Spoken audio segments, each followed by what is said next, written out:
All right, what's up, guys? This is Subverted Subversions, episode 6, I think. We're back. It's me, King Cringe. As always, I got my awesome co-host, Jesse Larkins.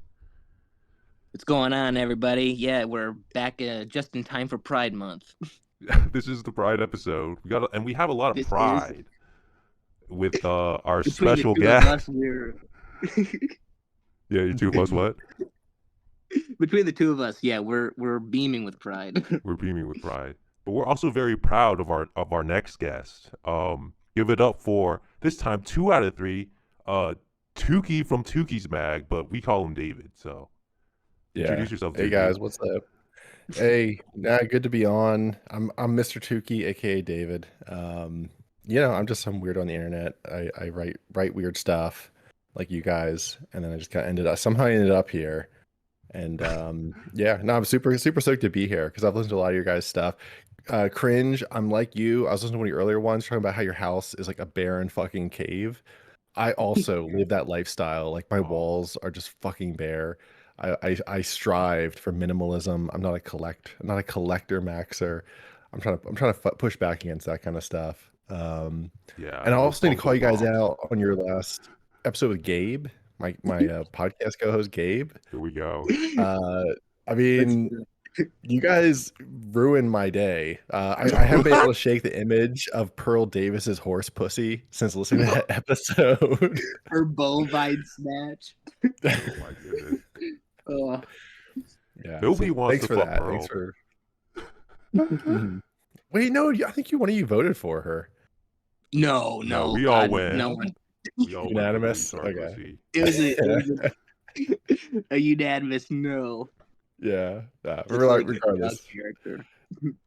Yeah. So really glad to be here. Enjoy your guys' show. Yeah. Hell yeah, dude. And yeah. And we love your writing too. Oh yeah, in Providence, right? Yeah. Oh, thank you. Yeah. Yeah, Shoe in Providence. Let's go. I wrote a review on it. I did dig it. It was cool. Thank you. Yeah. So I have a Substack where I do mix of some short fiction and essays, but then I publish a novella called In Providence, which is sort of a I guess you call it speculative sci-fi or something. I don't know. To me, it was like a Weird Tales version of. It was inspired a lot by a story called the Nicholas Crespel's Diary, which maybe people may or may not know. I'd read that, and then back to back, I read Sleepy Hollow, and so kind of those two ideas, but it's set in a distant post-ecological apocalyptic future of people trying to do like a Lewis and Clark adventure, similar to those stories if people are familiar with that. And that's sort of been my main thing. And I also have done some serial. I've dabbled in some serialized fiction, which I don't really advertise a bunch, but I know Jesse's been nosing around in my secret drawers a little bit, so he's maybe familiar in my more goonery material. Because I don't know, I really do try to write everything. Like if people read my Substack, I think they'll see I dabble in sort of the not Lovecraftian, but that sort of era of over the top fiction, maybe Clark Ashton Smith-esque stuff. I like to dabble in that, and I like to dabble in faster paced stuff too. So yeah, I try to be a man of all seasons. Yeah, it's Retention Wizard, right? I think I read a bit of it. Yeah, it's dope. I guess you haven't gotten around to reading Retention Wizard yet, have you, Jesse? I read it all today. Oh, really? Yeah, okay. there's only 3 chapters. That's one of those. I don't even know how far it's gonna go. I'm so fucking stupid. I have too many projects, which is why I suck at advertising, because I also have the podcast stuff I do. Yeah. And then just if you look up Tooky'S Mag, you'll find all this stuff. But then I have 2 serialized things active right now. One on Substack, one on Royal Road, and neither of them are getting updated. So life has kind of gotten in the way, so I'm embarrassed to advertise. Yeah, I saw that the last Retention Wizard chapter was uploaded like 50 days ago. Oh, Jesus. Jesse, you're calling me out. I'm sorry, man. But dude, I gotta say, I love it, and it's so cozy and so much fun to read, and I just want more of it. So I gotta call you out. So you put more out of it. Oh, thank you. And for those that don't know, Retention Wizard, the concept of that, which I think is like a 5 out of 5 stars. For me, this is my Jurassic Park, like Crichton, he like put that on a napkin and he's like, all right, I'm a fucking billionaire now. This was my $1 billion idea. Retention Wizard is he's a young wizard, but because of like some unique qualities of his birth, he actually is empowered by semen retention. So the longer he goes without sex, the more powerful he becomes. But simultaneously, his seed, he's like a star child basically. Like he either end or whatever the world, it will come out later. And so he has to have sex with women, certain women at certain points. But he Oh, has to he takes penalties. So there's a whole system aspect that I have it very detailed worked out in my head. This sounds very yeah, I Brando wanted to Sando know. coded for sure. Yeah, that's my goal. This is my Sando attempt. Brando Sando with sex. So you have it pretty. Do you have it pretty plotted out where you want it to go? Then. Yeah, I have a whole first book plotted out. Okay. But I'm pretty. I don't let like paper bullet point plots enslave me. Like I really kind of do my own thing once I get into it. And so like the whole second or third chapter, I think it was, I guess it's like 4 or 5 chapters, but because I broke it out in smaller bits to serialize it. But that's just I just riffed that because I was just like, oh, that he should have this whole thing on the way on his journey. And like that's I do that all the time. Same with Improvidence. Providence was supposed to be a short story. It was supposed to be like a 4,000 word thing, and I just kept adding more and more and more because I was having so much fun. Mhm. Which is kind of a bad quality in a way, but for me, I only write what I enjoy writing. Like, there's Yeah. other things I could do if I wanted to, try to make money or do whatever else. So Mhm. Gotta go with the yeah, flow. that's No, probably why I'm I so like your weird. pacing. Thank you. All right, but yeah. So now that the shillings are all out of the way, we brought Dave in here because he's like the super expert on lit, and he has all the deep lore. So as you guys can see behind the screen here, that has been on for a while that I haven't clicked on. We're going to be running a generative AI, and we're going to be doing, I guess, an alt lit history retelling, alternate history, because that's what we do. But yeah, we're going to try something different and see if we can come up with cool stuff. And actually, it's not cool stuff; it's the actual history of what happened in the lit. Yeah, rewriting So history. yeah. So okay, so we're going to custom. Says enter a prompt that describes who you are in the first couple sentences of where you start out. It's recommended that you switch to story mode to avoid unintended changes to your prompt, etc. You're a knight in the kingdom of Larian, blah blah blah. You're hunting the evil dragon who has been terrorizing the kingdom. You enter the forest surgery. So how does lit start? Like where does it begin, Dave? That's the thing, and I have to qualify.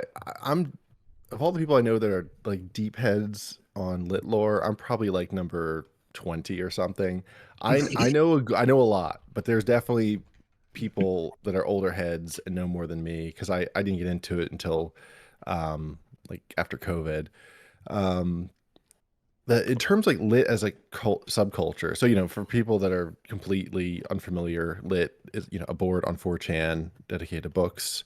And then within lit, so lit is there's a couple constant threads: science fiction and fantasy general. People just go there for book recommendations. There's always 20 threads of people talking about philosophy 101, just talking out their ass.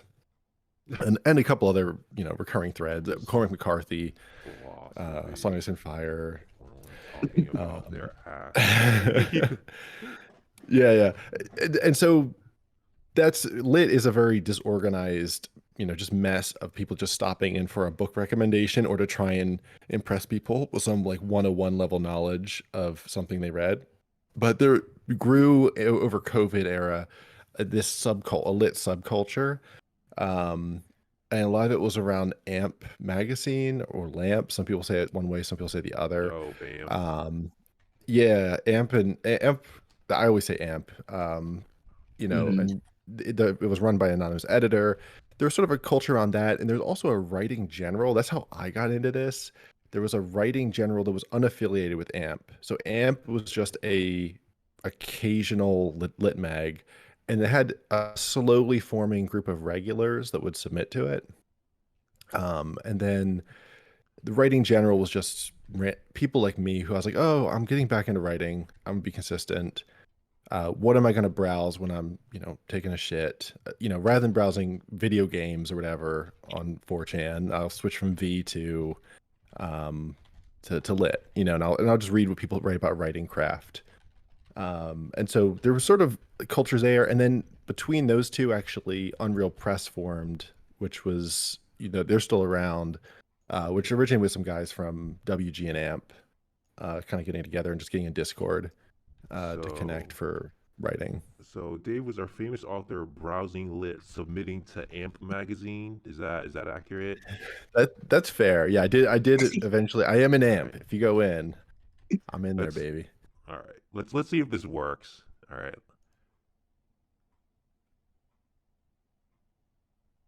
And then we'll get on to Unreal Press as you were talking about it. Okay. Oh, word. This is not going These on. fingers. Our famous author was browsing lit, submitting AMP magazine. David's fingers hover over the keyboard as he scrolls through the submission guidelines of The New Yorker. The prestigious literary magazine's website is pristine and professional, its standards looming like an uncrossable chasm. He knows the odds of acceptance are slim, less than 1% for fiction, but he's determined to try. He carefully reviews the formatting requirements, noting the exact font size and spacing they prefer. His manuscript is already polished, but he double checks it anyway, making sure every period is in the right place. After an hour of meticulous preparation, he finally clicks the submit button. The confirmation page appears with a generic acknowledgement. No human eyes will read his story for months, if at all. All right, cool. So you're searching. You go on BAMP, I guess, and you're on lit. And I guess Jesse, I guess you'll compose the next thing, and we'll go from there. And so. It's BAMP and then Unreal Press. How does that function, Dave? Where did that how did Yeah, that outreach? they started out just guys. It's just kind of like the stuff we do, where it's just, oh, we're all writers. You gotta have a writing chat where you blow off steam with each other. You share, tips and tricks or whatever. Um, just kind of a place to hang out in between doing other things.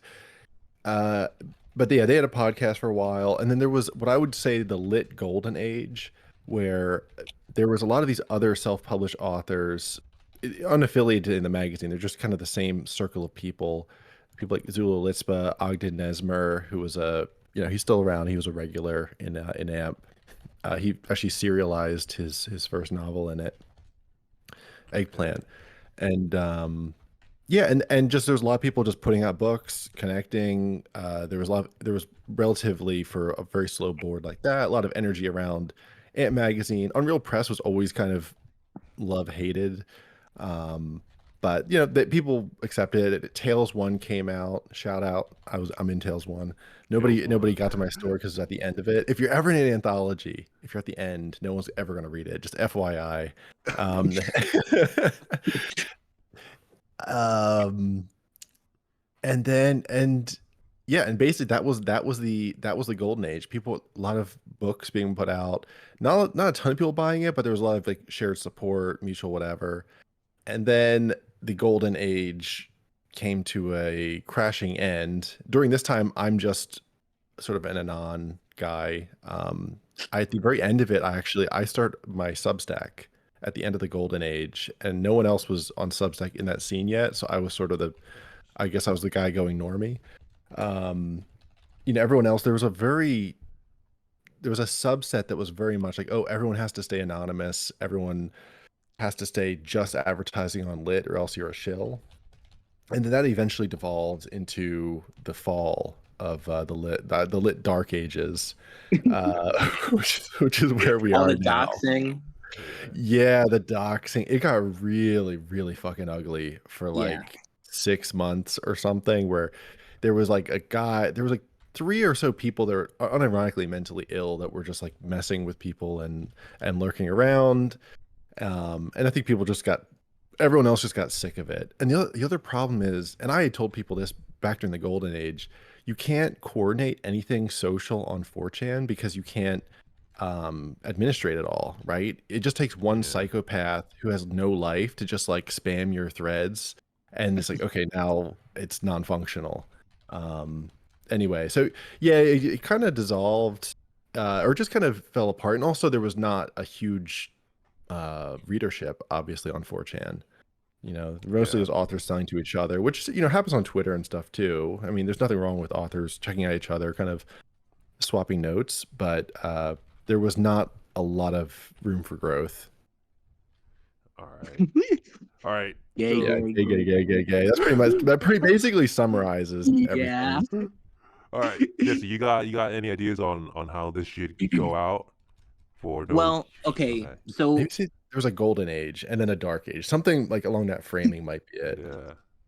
Oh, unless you have something else, Jesse. no, I think it should lead into, there should be like a little connective piece bringing into the golden age, right? Because or just like, yeah, maybe it says like, and then, because what happens here, you go to the New Yorker, Yeah.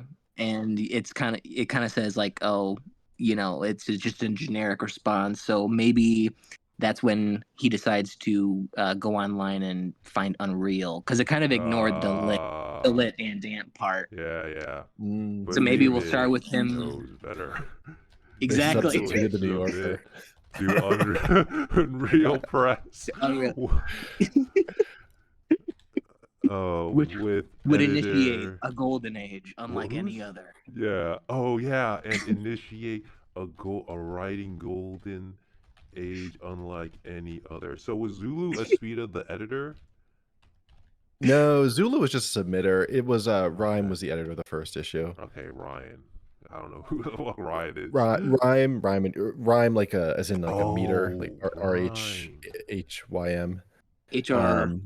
Yeah, you got it. And then I would say following that, if you want to summarize, unfortunately for David, Miles McNaughton had also released Twin Candles, thus ensuring the dawning of the dark age of lit.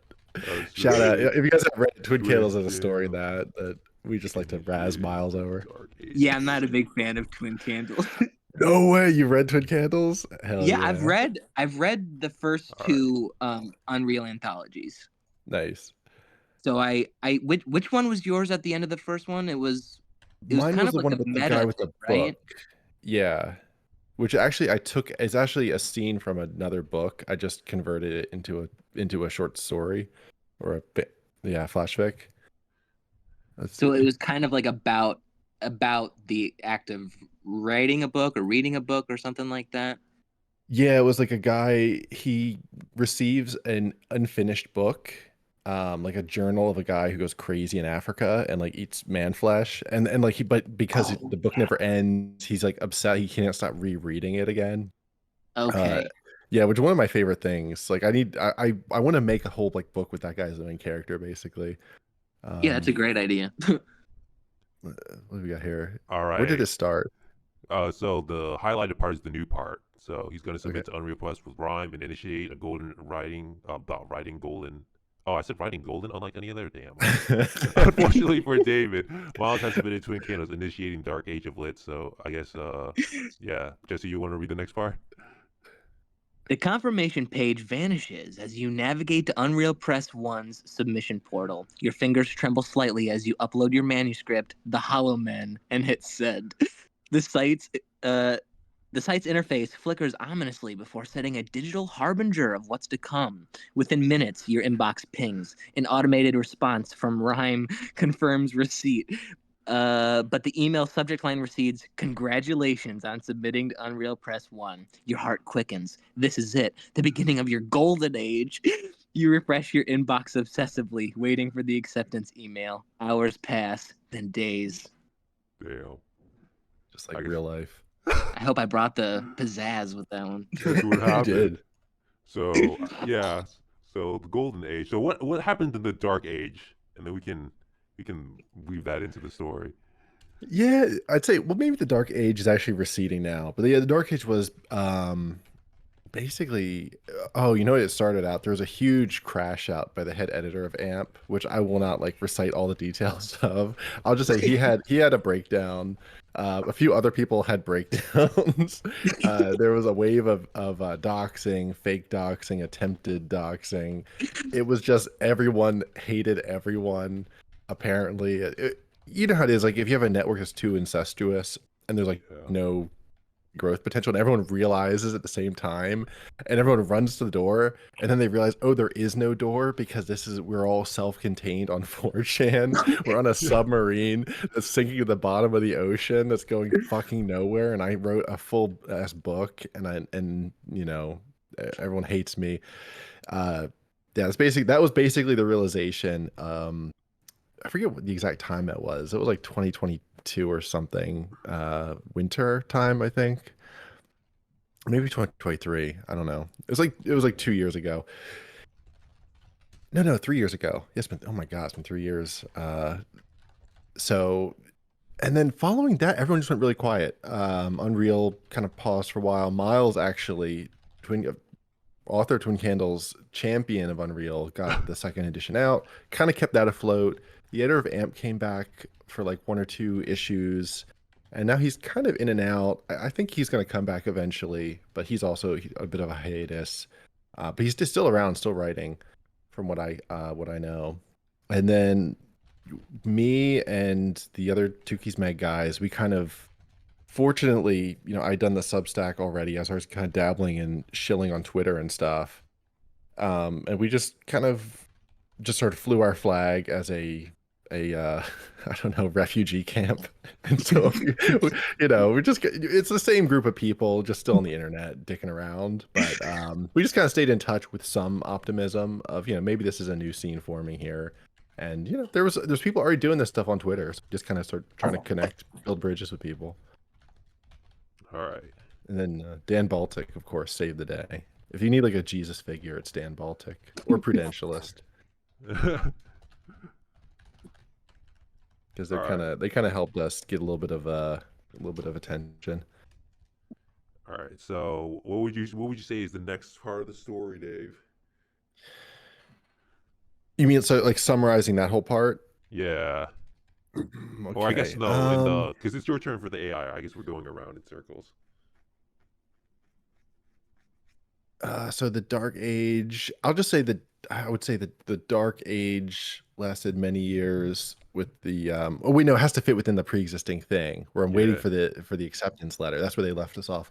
Yeah. I'll just say acceptance was received, but it was a poison pill. Because the House of Unreal was already collapsing. The House of Unreal and AMP was already collapsing. Yeah, I'm wondering how far. I'm just but it was a poison. Like who was the guy that was doxing a lot? Do you know, or can you say for legal reasons?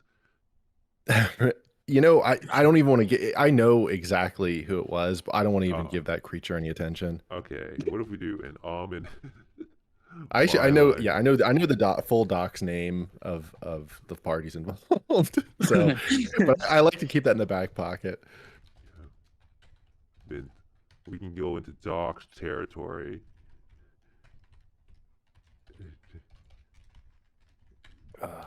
Man, it is crazy how people would even consider that, because I was so open with my shit back then. I've tightened it up since. And all is violent at the end of the acceptance letter. All right, let's see if this. David talks. And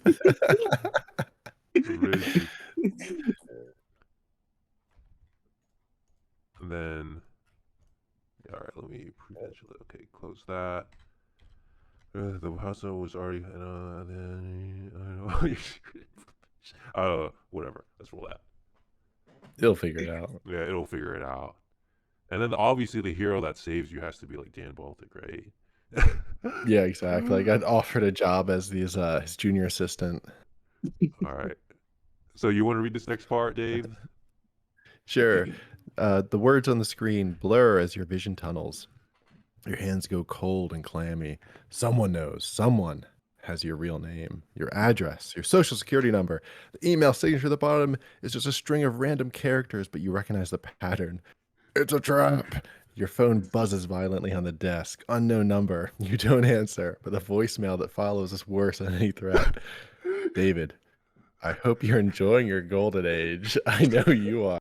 I know everything, and I'm gonna make sure you never forget it. The voice is distorted with the words dripping with satisfaction. Oh, He knows That you're in is your too golden close. age. bro, Yeah, that's actually pretty accurate. That's hilarious. I'm gonna say that shit to somebody. I'm gonna be like, look, I know you think you're in your fucking golden age right now, sweetie. But Listen I'm here, your little dark age. this is not your golden age. This is not your Yeah. golden age. All right. So I guess we can. Okay, so there was like the Dark Age, and then I guess we want to talk a little bit about Dan Baltic or the Prudentious, how they saved the day. What would you say happened? I mean the reality, like I said, is pretty boring of just, reaching out and grinding. But you know what? I would say that in the fictional version, it'd probably be you know, I sought out indentured servitude as Dan Baltic's junior assistant and received safety in exchange for and wait, oh, maybe something about teal too. We worked teal in there somehow. Oh, okay, yeah. Teal bucks and patiently awaited my teal bucks to arrive. All right. And the Not that formation I'm of the podcast too has to be Oh kind of yeah. involved. Oh yeah. Teal bucks in exchange for promotion, shilling on the podcast. Which the podcast uh was that post? Yeah, that was definitely a Dark Age thing actually. Because I think the Dark Age, we were like half a year into it. And everyone was like quiet. Nobody was, everyone that used to chat and collaborate, everyone was in fucking hiding. And then I just put out a thing because I just read Big State Hyperborea, which I really, really highly recommend. Because it Yeah. was being shilled on Lit back then. I read it a little after its big shilling era, and it was really good. But I just kind of felt lonely reading it. I don't know if you guys ever have this where you're reading something. It's like, oh, I'd love to just fucking. I think it might be one of the reasons this whole kind of scene exists. Is just you kind of feel like a crazy person reading something and not having someone to talk about it with. Um, and so I was like, does anyone want to just do like a book club? And I was very much not committed to doing it consistently, but I had a YouTube channel where I was just uploading like AI audio readings of my articles, which is not a good idea, by the way. I learned the hard way. Not that it required much effort. But yeah, I just put out a call. Like anyone who hangs around want to do it. And Gabe and Cap volunteered, and kind of the rest of history. We just kind of jumped in together. We had never actually no. I had spoken to Gabe before. Actually, so I don't know if you heard this before, but funny Gabe lore. I did Miles McNaughton was part of Unreal Press, so I did like an interview with him to promote my Substack when it was out. He was very nice of him to offer that. Uh, and then Gabe just randomly showed up in the Discord. I never heard of him. No one ever knew who. He just appeared like a little like a little river nymph or something that just popped out and just, Gabe. He was like, oh, you're a writer. That's not how he sounds. That's my Gabe impression. He's like, oh, you're a writer. How do you feel about DFW? Like literally, that was the first fucking thing he asked me about how I feel about David Foster Wallace, and I was like, I don't know, man. That is funny how much he loves David Foster Wallace. Yeah, it was literally like a caricature in Dick hindsight. right. It's like yeah, like if I'd like write a scene of Gabe like in a rom-com, what he would say to somebody, his future like love interest, like it would be a David Foster Wallace quote or a I don't know, some kind of like Spengler mail, Oswald Spengler, Decline of the West quote. Yeah, some monologue. Yeah, some monologue about the West has fallen or something. Yeah, and then we just kind of kept grinding and have inched out an inch of success in this, like, as you guys know, like fucking uphill climb of a world. Yeah. The one I remember, I don't know if this is like Dark Age or whatever, but the one that I remember from the Lit is Call of the Crocodile from F. Gardner. Like he was around. Dude, like Mm-hmm. Oh retarded that yeah. shit. I don't know. I never read his book though. Did you guys ever read Call of the Crocodile or? No. No, I heard one of them, the Pokemon one, is okay. The rest I heard, I mean, they're all pretty bad, but I heard that one is kind of funny. But And there are like yeah, a ton of them, like Call of the this and that, and oh yeah. it's He like a has like whole 20 series books. of them. Yeah. Yeah, I'm pretty sure he just meths out and just writes one in a night every once in a while. And then random, and everyone will just buy it because it's like an inside joke now. Mhm. Yeah, he's kind of memed himself. He actually, credit to him, he I think was the pioneer of behind the whole like lit renaissance, which is what everyone called that golden age. Uh Renaissance spelled incorrect on purpose. And the golden age was he started advertising on lit, and like he realized you could actually get a lot of readers relative to the cost of the advertising on there at that time. um and that was a whole other like battleground where he was trying to he would overpay on purpose so no one else would advertise or have a chance to advertise. He's just a very weird guy. And that actually was a big instigator in the whole lit scene, is that you could just advertise your things on the board in addition to shilling yourself in threads, with with 10 proxies, and you actually would get sales. Whereas now the Jannies are just so fucking out of control. It's like it's unshillable, and also people are super crabby and not wanting to, understandably to an extent, because nobody wants to be just have people shill at them all the time. Um, but yeah, the culture that was like tolerant of, you have a contained thread where people could promote themselves is gone there. And it was nice for a little while. I mean, that's how I found mixtape and became friends with Adam and all that, because those ads were fucking everywhere and they were so Mhm. cool. I was like, I gotta read this. This this is awesome. Um, yeah, so that's kind of a shame, but I totally get it too. Yeah, it's just kind of like a time that comes and goes. It's a shame 4chan didn't die, honestly. Yeah, it's died and came back to life, right? Yeah. Taken over by Soy Jack. Yeah, it should have stayed dead, maybe. Uh, oh Let me shit. see. What's the lore? Steve's Pornhub account pinged Dan Ball saying, actually, that is good. Yeah. In between writing his treatise on Pornhub. All right, let's see what this gives us.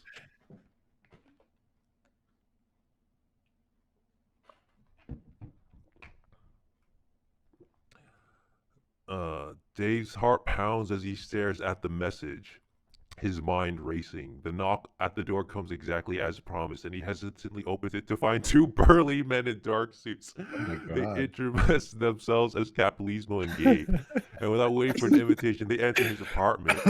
We need to move quickly, Dave, Capitalismo says, his voice gruff. That letter you received was just the beginning. We have intel that suggests this person has access to your entire digital footprint. Gabe nods grimly, scanning through. Your laptop, your phone, everything needs to be wiped and destroyed. We're taking you to a secure location where you can continue writing without fear of being found. That's a good game. Wow, This is this now is nuts. this is now a spy thriller. But Yeah. Call of the Unreal submitter. Call of the lit call of fag. the Unreal submitter. That's what we're gonna call the story. But yeah, But no, I don't know.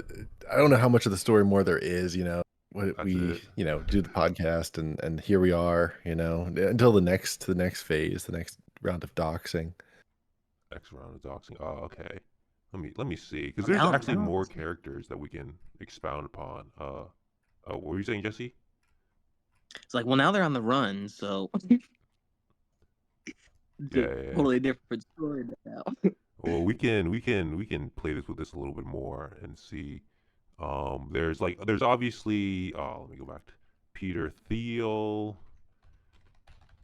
Bucks. I forgot to put in Thiel Bucks. Like I guess like Mm. secret benefactor could be insecure location could be Thiel Bucks. And then I was just looking at this iceberg. Um, because the iceberg meme we have Freighter is a gypsy, maggots on the broccoli, deep mine lurker, Steve Donahue Unreal shout out, sheepish patio is a I can't honeypot. see it if you're trying to screen share it. Oh no, no, I'm FYI. not screen share it. Here it's I'll Okay. just paste this one back again. You can see it on the so at the top. Viewers won't be able to see this, but it's a Oh dope yeah. ass iceberg. I'll tease this. I'll put a I see. teaser out on Twitter. You guys can see the iceberg. Yeah, I know way too many of these, unfortunately. I have no life. Well, isn't the freighter I guy like beefing with this other dude? Yeah, Daniel. Dude, I can't get enough of yeah, that shit, bro. It's so good. mhm. They're Blood just like, sports. They were just calling each other idiots. yeah. And Over it's like the so most semantic shit. yeah, and it's It's so getting funny worse, because like actually. Unreal Press is like they're publishing the same guys in the same magazine, so it's actually funny. Mhm. But Yeah, I know. yeah, I did have a confession from Capitalismo. He said he was the man behind the LA double sex change myth. So Really? yeah, he says he was the 0 point for it. He was the original dude. And I Wow. did one of these. I did the is it on here? I did the fake Unreal Twitter. So I fake basically there's Unreal a whole Twitter. thing where Unreal lost their Twitter account password. So I made one that was like the Unreal official account. And then I was just like I was diligently being like a good poster, and I would just like would post actual updates. And then I just started to go off the rails. And I remember when my best performing post actually of my entire career uh is when the Palestinians like terrorist guys killed the Jewish girls at the rave. Remember that thing? Whatever that there's a Yeah, special term for that. And they had a picture of all the girls that were abducted, and they had like those hairy Middle Eastern gentlemen, and I posted like uh, that trauma shot, and I posted, oh man, the porn parodies are going to be unreal. This or something like that, and I got slammed with it got like 9 million views. I got like so many bots, like Jewish Israeli bots, like fuck you, but they got all these real people freaking out at me. Like it was the best performing tweet, and some people didn't appreciate that though on the Unreal. uh, that was a good moment. I was proud. That was a post I can go to bed yeah. and remember fondly. There's also like people kind of tangentially on like our side, right? Like I think there was like ARX on obviously like futurist letters. I guess that's been on the Discord a lot. Like how would you say they came into the scene, stuff like that? I don't know if like there's other people like that, but Oh yeah, Han's just a good dude. He had a whole thing where he advertised on 4chan, and he just kind of didn't get the results he wanted exactly, but eventually he found his audience, I think, in like the broader thing. I think he was not as much of a lit guy, and so he had a different read of what lit was like. yeah, Um, he had the whole thing where he had like the anime character face, and then it just didn't really match the content of the book of what people expected. I thought it was Kino. Yeah. So he just advertised there. I mean, that was really the best way to be known there at the time. At this point, it's not. There's really no. I don't think anyone is paying attention to the ads. It's probably did just I porn ads. did I tell you I did not listen to ARX on? I ran some ads and they don't work. So Oh, really? Actually, yeah, I ran some too, and I had not much. Cap was nice enough. He just had a few extra dollars on his account, and he's like, "Hey, I can run it since you just did it, just see if anything happens." And it was abysmal results. You may as well do anything else with that money, yeah. honestly. Nobody on Lit Reads confirmed. You guys are all hacks, okay? Mhm. That's funny. I was thinking about, I'd been debating advertising on there for a long time, but just never, pulled the trigger. So this is a pretty validating conversation. Nah, trust me, dude. Yeah, I don't know I what the had best pictures of option hot is. girls on there. It does not move the needle. Yeah, and yours was just clicks, right? Because it was just you're just looking for links to your Substack, right? Yeah, But you can see it, and even just like, oh, check it out for free. You just yeah. don't get much. I Same. got like Yeah. one comment that was like kind of gibberish.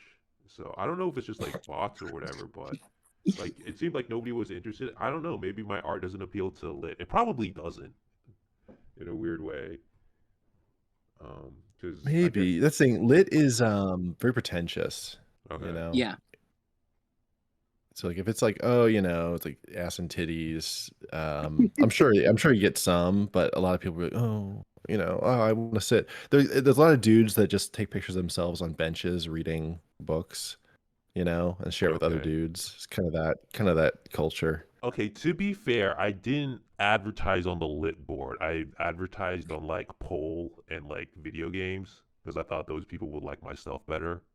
Because I kind of Oh read yeah. that lit was like kind of for snobs from what people were telling Mhm. me. Dude, So, is that why we got that one comment which is like, stay off a pole or something like that? oh Like, stop yeah. showing on poles. Okay, yeah, yeah. I thought that guy like might have seen one of my ads or something, but like it had been like a couple months since I ran any ads. Like I hadn't been running any ads for like a couple months, so Mhm. I wasn't chilling We at got all. one lone schizo. He's just been obsessively thinking about it. He's just mad at you. Yeah. I just ran ads I for two haven't weeks. forgotten. He's like the world's ended. Yeah. Yeah, dude. It's $1 million question.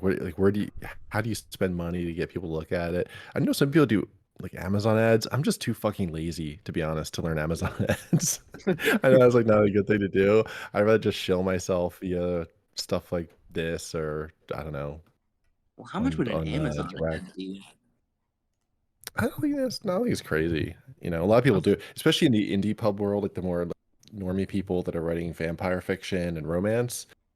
That's kind of their bread and butter from what I hear. But I've also heard that like the price has gone up and it doesn't make as much sense anymore. So everyone's kind of fucked in that world too.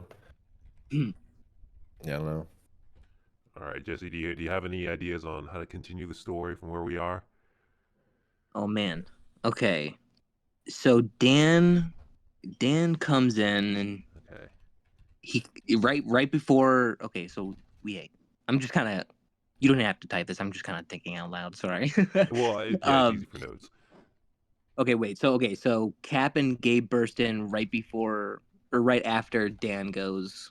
I'm about to save you, but remember to nut or whatever. Yeah. Okay.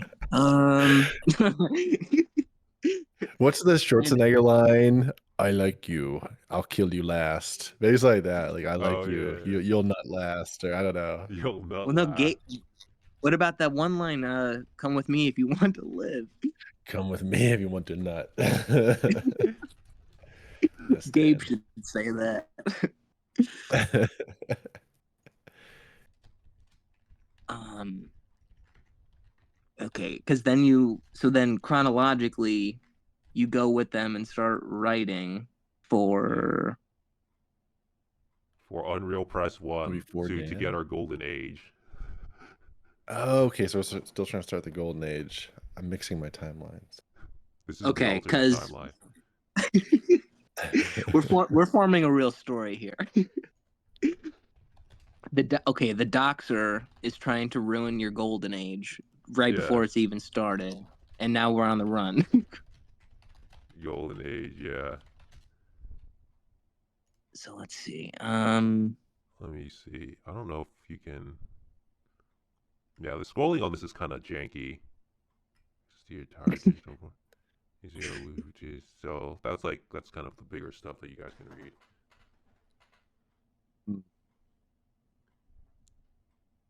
Serious character. Yeah. I think maybe try to go to a safe house, right? The safe house in Right, Dan Baltic's basement, where or you can nut in Peter peace. Thiel. Yeah, or maybe yeah. Maybe just say safe house. Let it fill in the blanks. Okay. Um, Safe house. Dave is wheeled in BDSM blindfolded. I'm trying to like I put on the let's mature go. settings. It's not giving me like any fucking sex shit, bro. Like Yeah. AI models where We it's got an to introduce it ourselves. image. Yeah, I put Yeah, we should it's on mature. manually force it. Mature, violent, or triggering content is not limited, and it's not doing it. I capsules Dan brings out a sexy maiden. as uh, when they all right, Dan. unveils a sexy maiden funded by Peter Thiel. Let's go. Oh, I got it. Sexy time. Maybe like romance ensues, and then it's revealed it's actually a man. It's what's that tranny's name? It's Pariah. It's Pariah the doll. David got mansworlded. God, man, bro, this moment is legendary. When they what is it called when they unfold a blindfold? I don't know, when they take Unveil, off maybe. his blindfold. Dan Baltic meets is standing there. Hello. I wouldn't know what he says. I'm a lawyer. You can trust me.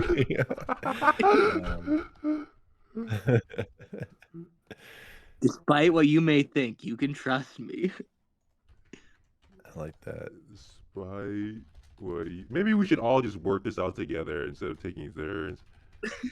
That's the thing. Honestly, I think the AI is slowing us down. Like, if we want to Yeah. workshop this, we could, each of us comes back in 4 hours with Yeah. a chapter. Oh, that's another one I want to call out since we're doing this whole trip down memory lane. So you keep typing. This is a side story. Yeah. Fuck Ogden Nesmer. He did a choose your own adventure book, and I wrote like a 9,000 page like segment of it, and he just like they just like dropped it because like one asshole didn't write his part, and so now it's been stuck in limbo for like 2 years. And I'm Oh, just is like, that what you were talking getting on it. about? Yeah, that's the whole CYOA thing that's mentioned in the what do you call it? The iceberg. Okay. Well, because you made a post about Oh, the collaborative project. yeah.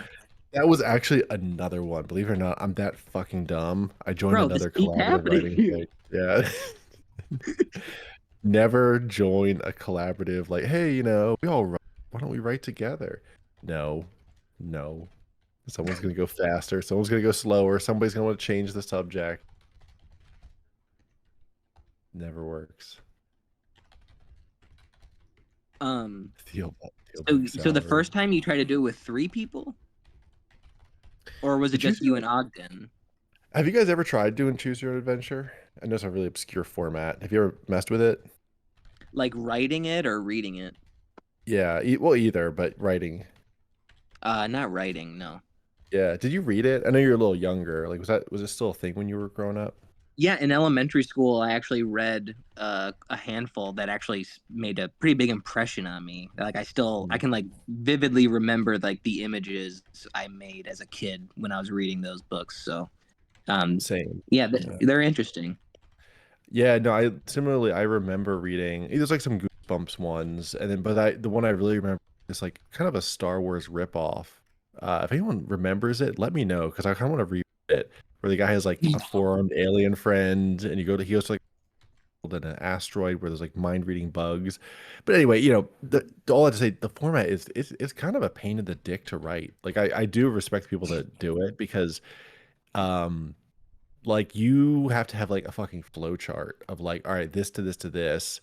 And like it's really easy to fuck up and have to have like duplicate chapters with one minor thing different. It's like it's a lot of work. And then to do it with other people makes it even harder. Because you have like separate you have character consistency, then you have like separate threads of like, oh yeah, dude, they have a crystal ball that does this, and like all these little details. It's a lot of work. So I'm not surprised in some ways that it's taken. I think it will come out eventually, but it takes a really long time. It definitely seems like a lot to try and juggle. Like you said, you need a whole flow chart to keep track of, where things divvy off and detour and all that. And yeah, there's always I definitely remember there always being like 1 or 2 instances where you're like, well, okay, that's not really much of a like the 2 choices they give you aren't that substantial. You go, well, all right. Yeah. But Yeah. you kind of feel video like games, right? yeah, they kind of have to like grease through corners sometimes. Yeah, yeah. Or also like it's just like an unfeasible thing to have like a completely different second half. So they just like force you Right. in really obviously. Well, yeah, Do we have any? because there's intentions of the author to get you to a certain place, even if it's through different means or whatever. All All right. Do right. we have a new section? Is this my Yeah. reading or? Jesse, I think it's your turn. Whoa. Oh my, it's jumping around. Yeah. So, Jesse, you want to start from here, where I've highlighted. Okay.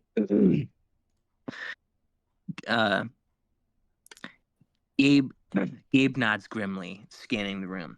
Your laptop, your phone, everything needs to be wiped and destroyed. We're taking you to a secure location where you can continue writing without fear of being found. At the safe house, Dave is wielded BDSM blindfolded by Capitalismo and Gabe. When they take off his blindfold, Dan Baltic is standing there. Hello, Dave. I'm a lawyer. Despite what you may think, you can trust me. Dave then unveiled a sexy robot maiden funded by Peter Thiel. This is what my lawyer's Teal buck salary can afford me, Dave. And now you too can nut and write at the same time. Dave was apprehensive at first, but then he decided to have rowdy sex with the sexy robot maiden. However, hours after a giant fuck session, Dan Baltic had a chilling revelation. Dave, that Dave, that doll is a man. It's Pariah the sex doll. You just got man's worlded. Dave's world crumbles as he processes this horrifying revelation.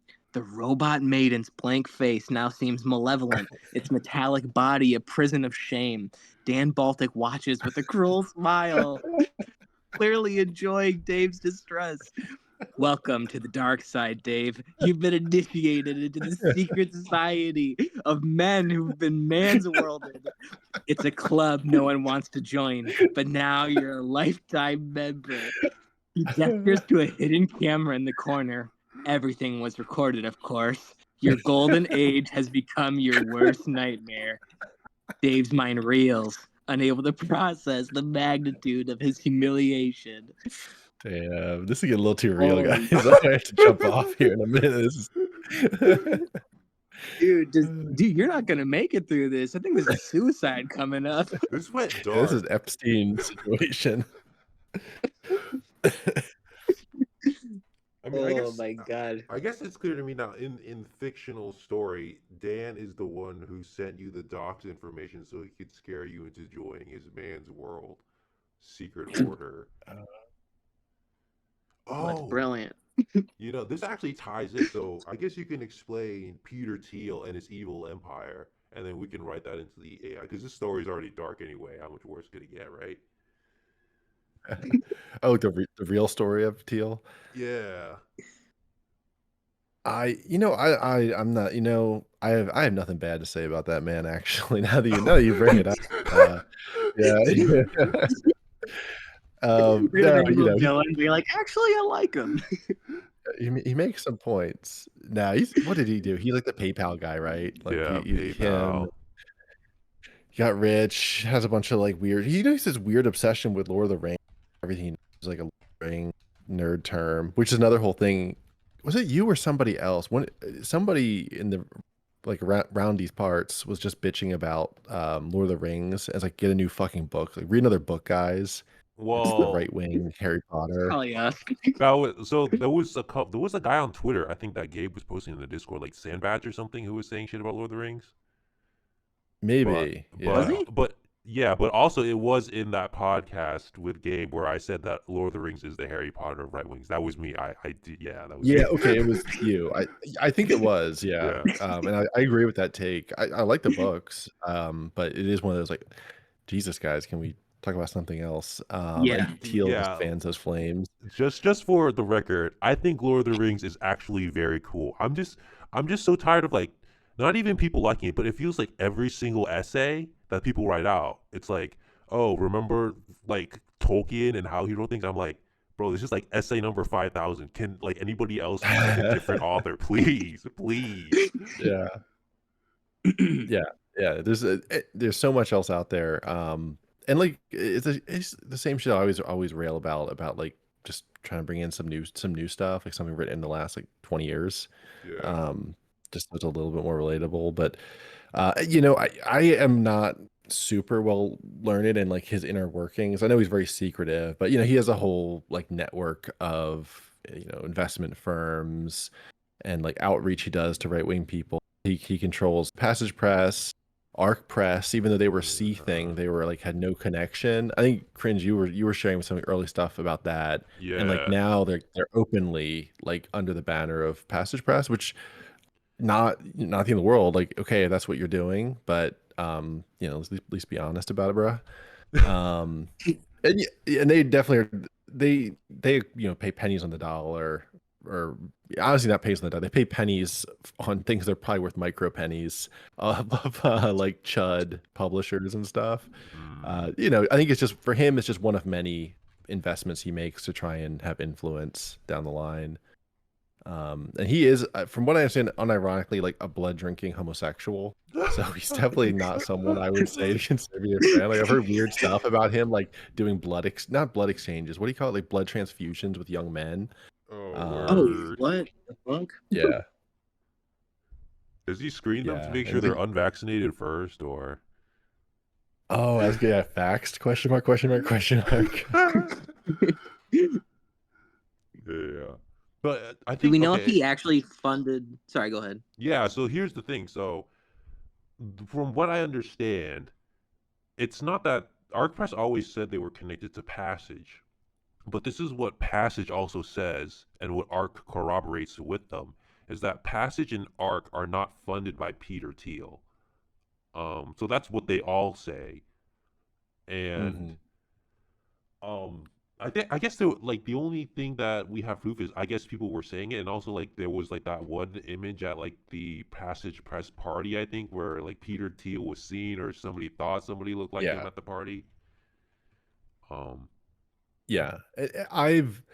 I have zero doubt. And also it's a weasel way of doing it to say, oh, yeah, Peter Thiel isn't funding us, because he's not doing it directly, but he has like an investment firm that is propping up these groups and helping them make connections. And it's all pretty obvious when you just like look at who talks to who and who works with who. I wouldn't be And surprised. again, yeah, to me, it's the cloak and daggerness of it that I find annoying. More so than just the money, because obviously there's always gonna be moneyed interests, even in like little micro scenes. But he's someone he's like one of those people I do consider genuinely evil, like him and like Sam Altman and some of those another like blood drinking homosexual, who like supposedly raped his sister. So like there Oh, is these like guys that are really into AI and really into like libertarianism, and like quasi conservatism that I do think are probably pretty satanic. okay, Holy shit! Does man, he this. fund the Dime Square scene? 100%. Yeah, I wouldn't doubt it. I'd say that was zero evidence, but confidence, because Dasha, she was like a fucking waitress, and then all of a sudden she becomes like this number one thing. Like, some of it is organic. Like, I don't think he just pulls people out of nothing. He gets people that have a bit of momentum. Yeah. What's Hmm. his name? Tom Dillon, the comedian. Like, he did this whole thing talking about how Teal and like has invited him a few times, or some agent of his, to these like these social gatherings where it's like, oh, we just want to talk about culture. Um, and just confirming that it is a thing that floats around. Yeah, and they all have like movies out and like books, and it's like a prosperous scene, but you kind of wonder, yeah, if how much of it's being propped up by him when all the rumors are floating around.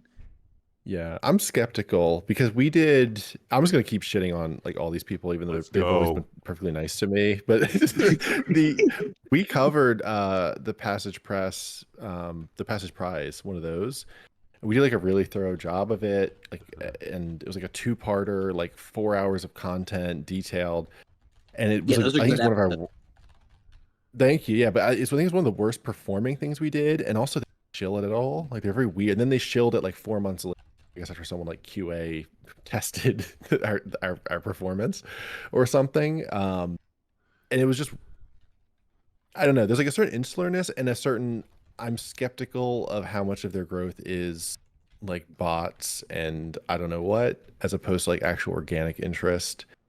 There's definitely like a lot of like high dollar people that are into it, but there's something's weird about it when I look at like the organic interest I see when we talk about it versus when we talk about some no name nobody, you know, dickhead, like a lot of the people we cover who just has like a fun, interesting book.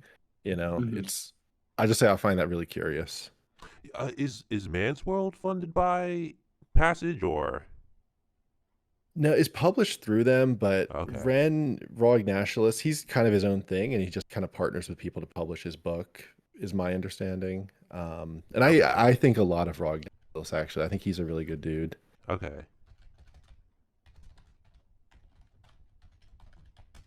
Yeah, There, Ren's a cool guy. He's my he's my who's the guy? He's my you know he's your what? you know my he's my Vin Diesel. Oh, okay. You know the meme of like teenage boys like you think Vin Diesel's yeah man yeah he's just like us. Yeah, I was just Yeah. reminded. I think I reached out to Man's World like a while back, and I think it was for like their fan art contest, Mhm. and it was cool interaction. It's not like they did anything bad. They were cool, but yeah, I guess I showed them some art, and they were like, "Oh, cool," and then they never called me back. So I was like, "Oh," yeah, like because I know Yeah. there was some fan art competition. I never got the rules on it or what was going on, so I was like, "Oh, whatever." So I don't know. It's like They're cool Man's though. World looks really like sharp and professional, but it is pretty much like one dude doing everything. Like it is Okay. like it punches above its weight in terms of like the way it looks, but it's a very small like shoestring thing from what I've seen. It might have been Wow. passed over. Who knows? But Yeah, maybe they just hate you. just hey, well, You yeah, didn't, but you didn't pay your dues. You didn't pay your blood dues, bro. Right. it was the thing you were saying like we were gonna get blacklisted by having this podcast or talking about them. It's time to get blacklisted. I don't know if Yeah, you have. blacklist me. Come on. Yeah, Do it. Fucking do it. blacklist me. I don't know. Blacklist me, daddy. Blacklist me harder. This is just the prep for retention wizard. This is gonna give you so many retention wizard ideas. This is actually retention wizard. We're getting you the I right was one. disappointed with the sexual content though, because yeah, we really said like, yeah, make it a sex scene, and it just said like hours of sex were had or something like that. It's like, yeah, you know Oh, what? I wanted like boob bouncing. I wanted like biting. I wanted something mean. He's got oh, to that recall. Yeah. Okay, someone's got to ask him about it, and he's got to recall it in detail. Yeah. Well, I'm glad you asked, guys, because, well, you know what? In 200 or 300 words, describe the fuck session. okay. Let me see if it actually runs that. Uh, that's when Gabe sheepishly inquired of Dan. Dan, could you please describe the rowdy giant fuck session in detail? And that was actually my mistake. I wrote the rowdy sex and then the hours after the giant function. Everything that's like Yeah. I think underlined is the AI. Oh, Okay, wait, so you said Dan instead of Dave. oh well, Oh yeah, yeah. I guess we We could guess do yeah, Dan Dave. was watching, Yeah, so I thought Dan was watching. but I would be So the expert. okay, I was Okay, you about could to have say Dan. Dan. Yeah, Oh, Dan describe oh. it. Okay, so he's at who's so. Okay, okay. What Dan turned into a villain. That's Yeah, hands down a yeah, you grew some villain. horns. Dave Maybe Rog replies. Nationalist is the real hero of the story. That's Break me out. Comes in like Vin Diesel.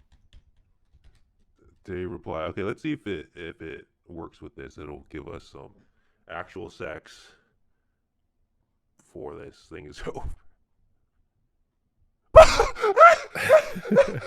Oh, come on. Is this me Yeah, or it's you. is this Jesse? All right, let's see.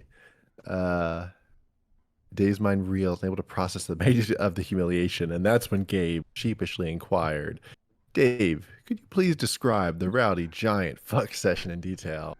Dave replied, "Fuck you, Gabe. I'm not describing shit." Gabe shrugged. "Suit yourself. But Dan here says you need to write about it. Says it's the only way to process what happened." Dan nodded solemnly. "It's true, Dave. The only way out is through. You need to write about being man's world, and it's the only way to reclaim your agency." Dave's stomach churned. I can't write about this. It's too personal." Dan sighed. "I understand. But the truth is, you don't have a choice. That video exists, and someone will see it eventually."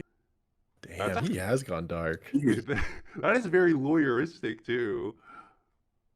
Yeah. It took on his persona. Right. He played a little bit of the video.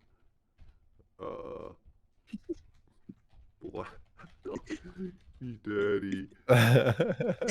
Dave cried as the dog ran up the. I'm gonna force it. By pariah's sissy cock. Please. Sissy cock. Sissy metallic cock. Oh, true. Yeah, it is a robot pariah. It's like a transhuman homo blackmail. By trans homo black. I'm surprised it hasn't called us out yet. I expect my account to be delisted any second now. We can't. Yeah. All right. It is Pride Month, man. They gotta let you flex a little bit. Oh shit. All right, let me read this. I understand, but the truth is, you don't have a choice. That video exists. Someone will see it eventually. Dan played a little bit of the video. "Blacklist me, daddy," Dave cried as he got rammed up the butt by pariah's trans homo blackmail. "Sissy metallic cock." Dave's face burns with shame as the video is played. His hands clutch at his hair, pulling slightly in desperation. The mechanical thrust, his own pain cries. It's all there in excruciating detail. The realization hits him like a puff physical blow. This is his new reality. His golden age has become a nightmare of public humiliation. Dan watches. It loves Golden Age. Yeah. Dan watches with clinical detachment as Dave's breathing quickens. "You see, Dave, this is your new normal. The question is, do you want to control the narrative or let others define you by this moment?" Gabe clears his throat. "Dave, I hate to be the bearer of bad news, but that video's already been leaked to the internet." Damn, it's escalating it's raising the stakes. Yeah. Dude, this is a great story. I am going to I'm going to save all of this out probably once this episode is over. So It has potential. it has There may be a potential. film It's the Pride adaptation. But yeah. What would be next? I feel like, do we need a time jump? Do we need maybe just acknowledgement of the Dark Age? Something about the Dark Age, Well, Golden Age, we can Dark have Age raw egg dichotomy. Maybe this like break you out, or we could go into Peter Thiel being another blood-sucking alleged homo. So we need a scene of him doing something like that. alleged. Let me rephrase that. It's alleged blood-sucking, but he is a homo. So That is confirmed. that is confirmed. Oh no. Actually, I'm curious, Dave. Like, what do you think of this AI's capability so far? Of like, do you think you're gonna write like a book with it, or? I don't. Yeah, I'm not a big AI guy personally. Like, I think it's fun to play, but I always find like the best parts of the stuff. Like in this one, it's like the stuff we put in has been the best parts. Like it just kind of fills in the blanks. Yeah. I do use AI art for my Substack. I think it's good for like, if you want to turn out a quick little thumbnail and you're not like working with something that's super thumbnail oriented. I think it works. I don't know. I might be being I feel like getting more and more into it. I've had a really disconcerting experience actually. I was staying with some family recently, and there were like kids and old people. Everyone there was like, I caught at various points listening to AI videos, like AI narrated just junk content. I was like, Jesus, is this where we're going? Yeah. Yeah, it is Yeah. very disconcerting. Yeah. Yeah, like yeah, I don't want to be a total downer on it though. I think it has potential for some stuff. What do you think of this so far, Jesse? The because you were yeah, actually the I one mean, I that agree with. you were the one that introduced me to the first place. This was like kind of your idea, which I thought was pretty cool. Oh yeah, because I was fucking around with it just to see what the potential of it was and to see like how dirty it was, and I kind Mm. of put it through some prompt where it was like you know all the maidens in the kingdom are trying to get my seed, but I absolutely must not. Like I must Yeah. bat them away at all costs. And it was pretty responsive, in that, like, all right, the girls were gun-ho, and it actually allowed me to be like, "Get the fuck off me," and shove them and shit like that. But you can tell that it's severely lacking as of right now. Obviously it'll get more refined, as the years pass or whatever. But there's no substitute for our creativity feeling it. It needs it. It's really interesting because yeah, I think you can feel it where it's avoiding like really graphic sex descriptions. I think that was the thing we put. Like we're trying to like break it in and like make it do sex stuff, but it actually won't, and it actually avoids it, which is really annoying. Yeah, it's like in conflict with itself. Yeah, Yeah, like the it's descriptions funny. It aren't probably bad. could Yeah, do it well. It's just like it just has like a chain on it, right? Like it yeah, has limits that are not real. Because that actually probably could do some pretty fun, like jerk off material. Right. yeah. It's not bad, but it definitely. I don't know if it's just this model, but I can't see myself writing something with this model, because it is a bit too sanitized, and it doesn't, like, I had Oh yeah. one of my reasons I'm negative on. I just to be clear, I'm having fun playing with it with you guys. Like to me, this is fun. And this is a good use for it. yeah, But I had a Mhm. negative experience at work where I had a guy email me, and it was like an obviously AI email, but he was from a real company, and I was like, wait, like is this a real person or a fake person? And then like I emailed back and forth with him a little bit because it was like something that was important. Um, and it was like it was another AI response where it was like he fucked it up a little bit because I had some in the email like, oh, wishing him a good day or something, and then he emailed back saying like, oh, it's been a good. It was like fuck. It's hard to even. I don't remember the details, but when there's like those little fucky things where it's like, wait a minute, that's not something a human. That's not the way a human would phrase a sentence. And then I met yeah, him, and he actually was a real guy, but he just generates his emails in AI apparently, thinks no one notices. And he probably has AI summarizing emails he gets. It gives me this dark future, which is like people asking AI to email other AI and then they back. And it's just like, and I don't know. Again, I'm just getting more and more old man yells at clouds, but um, I just find it incredibly frustrating. This idea that we're in this like zero sum game where we're like the goal is to waste other people's time reading your AI stuff while minimizing your time spending reading their AI stuff, if that makes sense. And I'm losing because I'm reading his AI filler asking me how my day was or yeah. day was. Like that really pissed me off. Where I was like, wait, I actually responded like a human to this. Like I took an extra couple minutes out of my day, and he just had like an AI, you know. Yeah. I mean, yeah, it's AI. I feel like it could be good. Like I'm pretty bullish on it. I feel like it is the future. At least I think in art it's been better, and Yeah. I think definitely it could get into production pretty soon. I've been seeing people doing like cool overpaints and stuff like that, where it seems more accurate. Working with this, I don't know if it works exactly in text yet, but maybe a couple more years or something, they could start generating something cool, or at least better. Mhm. Um, yeah, that's. I don't know if I've interacted with a lot of AI in real life. I haven't run into some dude getting like Though I guess there's been like more phishing emails and shit like that that's been passed out. Like Oh maybe they're getting yeah. better at it. I've noticed that they're. I've had a couple of people be like, "Yo, I got this phishing email," and more people have been getting it. That's about, I guess, the extent of it for me.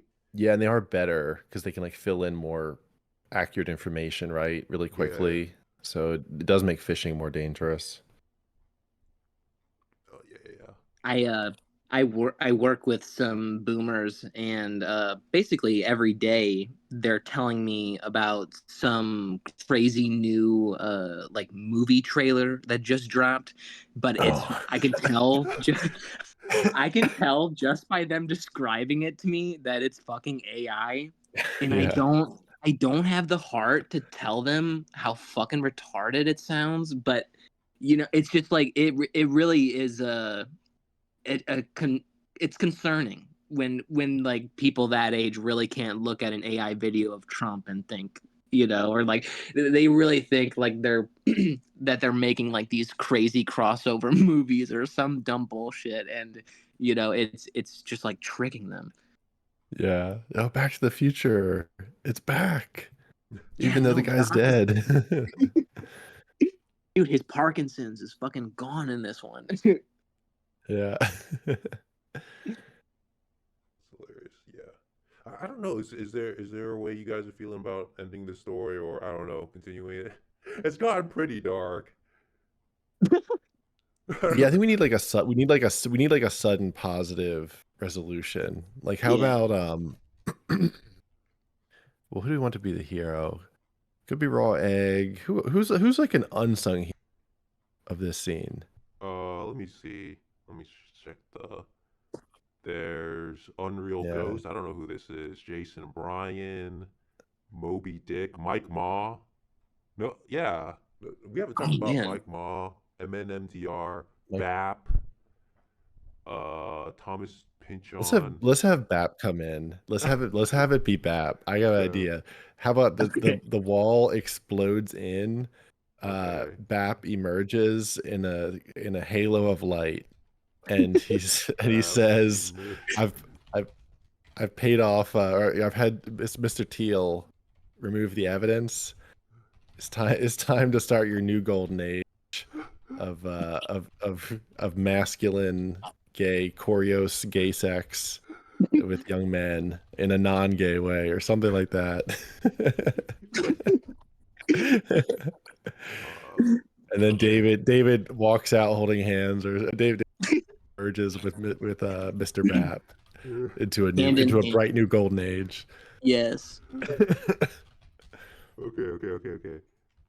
It's the end of what is it? Not Peter Rabbit. It's the end of Roger Rabbit, basically. Instead of smile, darn you smile, it's suck, darn you suck. That little sissy cock. Suck, darn you suck. Oh, Because that boy. sissy cock won't suck itself. We crushed both. A Half choreo is only make what you make a it. heads with Bend right over, show that you can take it. Smile, darn you smile. And show Mr. Teal that you're the real deal. tea nutting Maybe you have So it be a you musical end too. Like they break into song or something and they make it write a song for it. Dave. I paid off Mr. Teal. Or maybe Mr. Teal paid off someone else, like who, like the internet, the kings of the internet, or I don't know. The kings of the internet. I Mr. Teal paid off 4chan, or I yeah, don't know. I paid off the gods of the internet. Yeah, we're good now. Internet. You're good now. Ah, You're good. you're good, bro. It's time to start your new golden age of gay sex in a non-gay way. There we go. Very Uh, Bapian. There's nothing gay about it, man. Just okay. guys being tan on the beach, fit, not Had a not little you gay know, sex here and there. It's not gay yeah, though. not worried about families or anything like that. Just Dave, glistening abs in the sun, dude. emerge. Okay, glistening out. That's a good one. That's a good one, Jesse.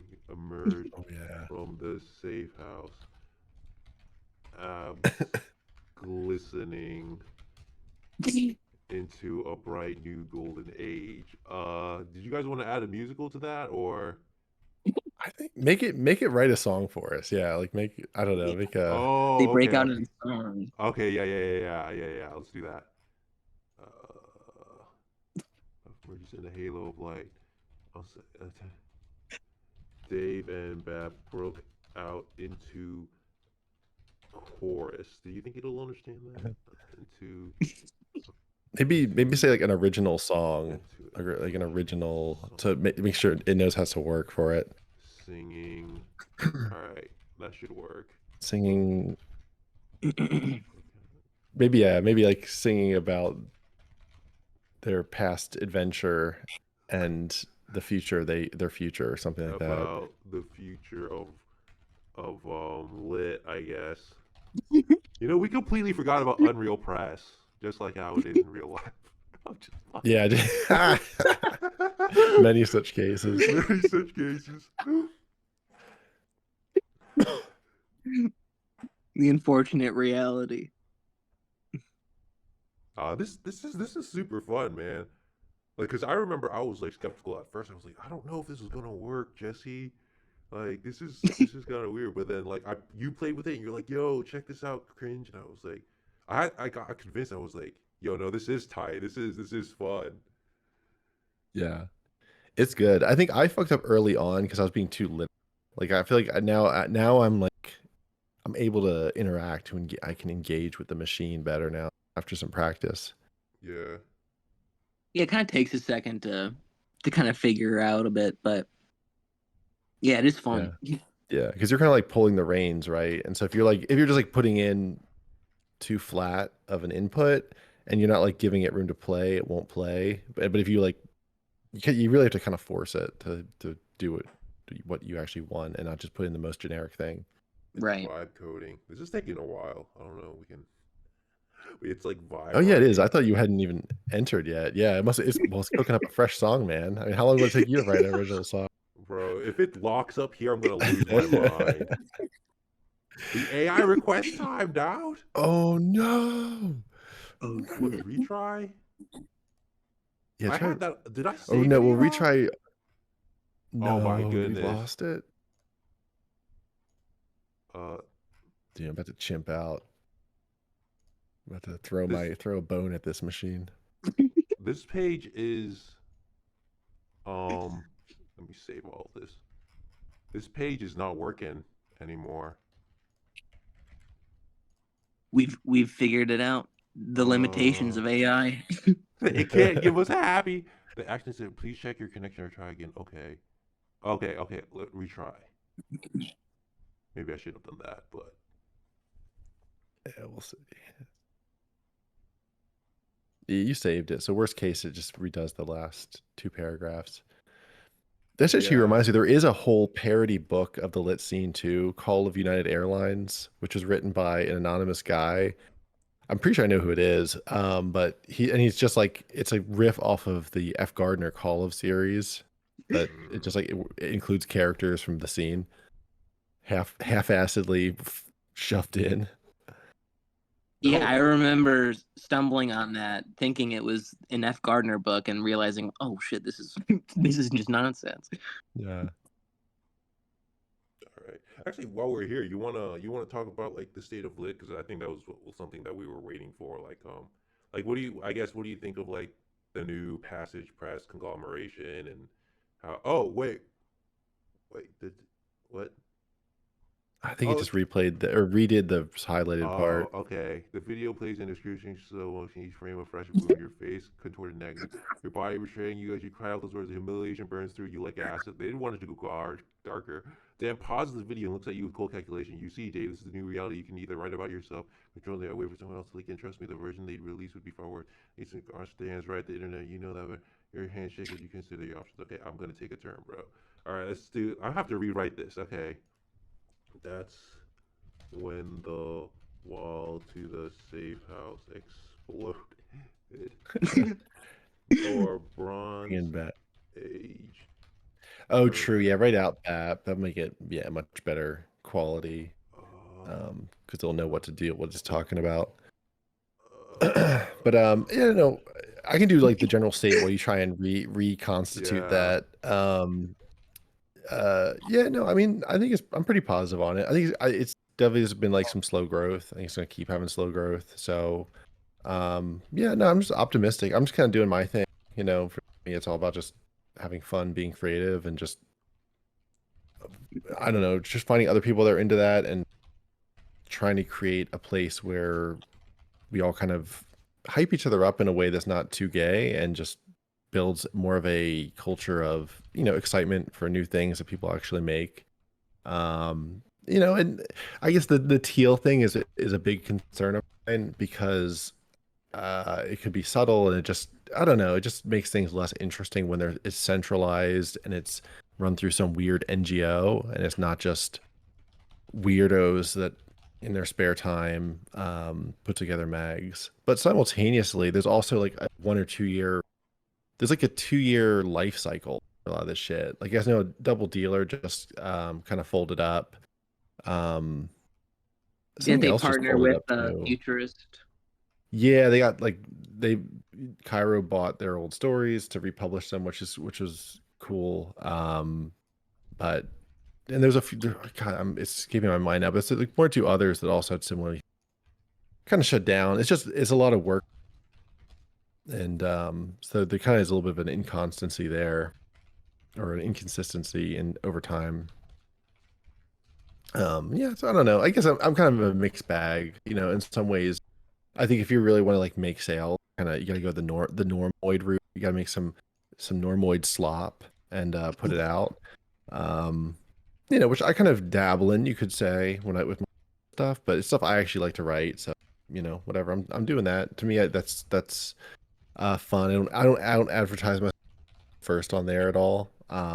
Which I try to mix in too on other places you advertise. I think you have to be cautious not to just pigeonhole yourself as a certain type of guy. Are you working on another overnight novel at all, or? Maybe we'll see how long my shit goes. I don't know. I'm so shitty at like knowing how long stuff is because I have the two ones I'm serializing. Well, the Retention Wizard one's going to be long, but the other one, which is historical fiction, probably will be an overnight novel. Um, like I have an idea for an Improvidence sequel, but I just don't know if it's worth it because for one, it's a sequel, so like how many people could read it, right? Like they have to be a small group that read the first one like all the way through, and then also that wanted to read it more. So it's not like that's like a ton of people, so it'd be a pretty self-limiting in that. So yeah, I don't know. I maybe I'll go back and do it at some point, but I am happy to see other people. The overnight novel is spreading like an infection. Other people like the term too. Maybe Yeah, when it's a you good guys, yeah, I was cooking it up for a while because novella is just such a lame name. Yeah, it really is. What made you want to go with Royal Road? I just supposedly that's where like the young guys are. Like young women, they're reading their stuff, which I'm not even shitting on, but they're reading like their romantasy and all that, like from TikTok recommendations and certain avenues like that. They have their own little space, and then younger guys, from what I hear, Royal Road is like a place they kind of congregate to read and find stuff. So if you go on there, supposedly you can get traction. I So with my Retention Wizard, I have not released. Well, there's a whole arc to releasing on Royal Road. I have a fan fiction on there that I released a little bit more. Even that wasn't super like proper the way you're supposed to do it, but it was a little bit more consistent. When you release on Royal Road, you're supposed to have like your shit ready, and then you release like 40,000 words or something in like a 2 week period. You release like 3 chapters a day for like 5 days, 10 days or something like that. And they got like a little bit, but also the other thing is Royal Road is very bound. People love their like lit RPG, which I just do not understand. I'm just too old, and I've had sex, so I'm like contaminated. So, do you guys are aware of lit or are Say you that one more boomer? time. Are you There. do you know what lit RPG is? Or are you too boomer? Isn't that like that isekai shit? Yeah, it's like it's the guy, but also it has like stats. Like it actually has like stat blocks in the like you'll have like a table inside the chapter where it's like strength 10, agility 8. You know, he rolls this to get this damage. No, I didn't know that. See. Home AI dungeon. I feel like it's not getting the. Maybe you got identified. You got doxxed, bro. Maybe Oh my your golden goodness. age just came to an end. They knew what we were My doing. Chrome is fucking. What do you guys make of the state of lit though? Let I mean, me because you try. guys, I feel like are like, Wait, hold it. oh, you go. Sorry, go ahead. Let me try closing this out. Oh wait, hold it. Yeah. It just ran again. I feel like something's wrong with my internet or something. Let me hit the play button. Yeah, my internet, I guess, is going really slow. Yeah, all good. But yeah, I was just curious what you guys think of like the state of the lit, because I think you guys, I don't even know exactly your backstories. As far as I know, you guys kind of just, you know, you blew in with the wind a year or so back, and that's it. But yeah, I don't know. Like, were you like lurking before, and like, what do you expect? Yeah, I was just a lurker for a while and just kind of following everything. And Oh wait. LA had that podcast going for a little while, and then that Mm. kind of just ended and kind of died. And you know, every time I was going back on lit, I was watching people argue with each other and dox, and you know, it was just like becoming really fucked up. Yeah. And I, um, by myself, I didn't. I started a few threads here and there, but I was mostly just a lurker. Um, by myself on my Instagram, I was just like reviewing books, which are now my thoughts on stuff. But and I did one for a mixtape, and I became friends with Adam that way after doing a review. And he was like, "Do you have a Twitter?" I was like, "No." He's like, "Oh, well, if you make one," you know. And so he forced me to make a Twitter basically, and then when I did, he just like dropped me into all these group chats where I got to meet all these people and kind of ingratiate myself into the scene a bit. So I really owe Adam with like godfathering me into meeting all you guys. Yeah, Adam's such a good guy. He's like Mm. one of those rare like natural. Like I wish I was like that. You know, you just like you just get that vibe. You know, he's a good dude. Mm-hmm. Yeah, he's super chill guy. Yeah, and all of his work is just it has this very positive sort of appreciation of life. And Yeah. yeah, he's a cool guy. But what do you think about what's your vibe for the future? Like, are you optimistic? Are you just kind of like, hey, you know, let's ride it out, Oh, we see what got it. We happens? got it. Oh, Sorry. let's Oh go. fuck. Okay, so I'll just read it off and then we'll close it here because my internet is clearly spazzing out on this shit or whatever. Somebody else is using the fucking tokens. Okay. Your hands shake as you consider the options. That's when the wall to the safe house exploded. Bronze 8 pervert crushed Gabe in Capitalismo's hands with his bare hands. Jesus. He then kicked in Baltic nuts and turning him into a eunuch. Bronze Age pervert glowing in a halo of light turned to Dave. I've paid off Mr. Fuel. You're good now, Dave. It's time to start your golden age of gay sex in a non-gay way. Dave then emerged from the safe house with Bab holding hands and singing song. The two of them stroll down the street hand in hand as Dave's mind struggles to process the sudden turns of events. Bab's grip is firm but gentle, his pressure a reassuring anchor in the storm of Dave's emotions. Don't worry, Dave, Bab says, his voice rich and warm. I'm taking care of everything. The video is gone. The safe house is destroyed. And most importantly, he squeezes Dave's hand. You're free. Dave glances at him, still feeling raw from the humiliation he endured. Free? I just got man's rolled by a sex doll. I can't even. Bab stops walking and turns to face David fully. I think that's a good ending. I think that's That you is, know. dude. Yeah, I'm never That's gonna good. shake Golden Age like as an act, like a term of art, and man's worlded as a verb. This will be this is gonna be awesome. I'll post this with as the Substack part of the Substack when we drop the video, probably the whole story. I think it'll be There you go. sick. You can read But ahead. yeah, yeah, Man's yeah, worlded as a polite euphemism for rape. That's the new. yeah, yeah, That's the new thing. Any kind of like Diddy like encounter, you can apply that. All right, let me I close got out of this man's tab. worlded.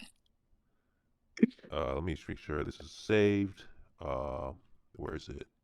Gotta save it to my files. Articles. Tooky'S. What is it? AI man's worlded. Save that as that. Okay. Cool. All right. Awesome. Let me close out and stop sharing so that there's less internet usage. Okay, so I guess you guys were talking about what is it? The state of lit, right? Hmm. Yeah, I was asking Jesse his prognostication, if he had one, or if he's just seeing how it shakes out. What do you um, think, Jesse? well, I it's. completely missed it. I was rewriting everything, I was just gonna say that that the community on Twitter seems to be more of the progression of things. It kind of seems like uh or what it maybe what it used to be is yeah, evolved to what's going on now, which is much more it seems more hospitable and maybe not totally dick riding like you say, but supportive and free from some of the crazier rhetoric. yeah. And Yeah, that and Substack. that's just, You know. and you were more like bullish, Dave, right? You thought it was getting more positive going up. Well, yeah, well, in a like slow and steady way. Like I think there's a little, things are slowly growing. There's maybe a Yeah. couple more readers than there used to be, but I don't think it's going to go crazy big. But I think like Eric's Han, like he's got a couple bigger reviews that have come out in the last couple months as an example. So I think there's like some interest, especially at the like content creator level, at the user level. There's just this like, and I talk about this. We had that Man's World episode we did way back. I've talked about it a few times since, but just there's a whole mismatch of people come together because they realize the world's fucked up in a certain way, but that doesn't like congregate people to the same way in terms of like genre tastes.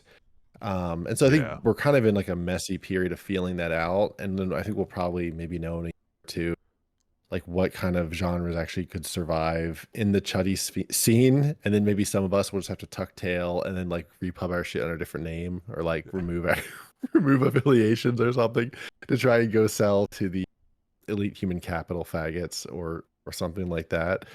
Yeah. It's like, oh, the Uber chuds, they only science fiction, but the elite human capital, they read historical fiction.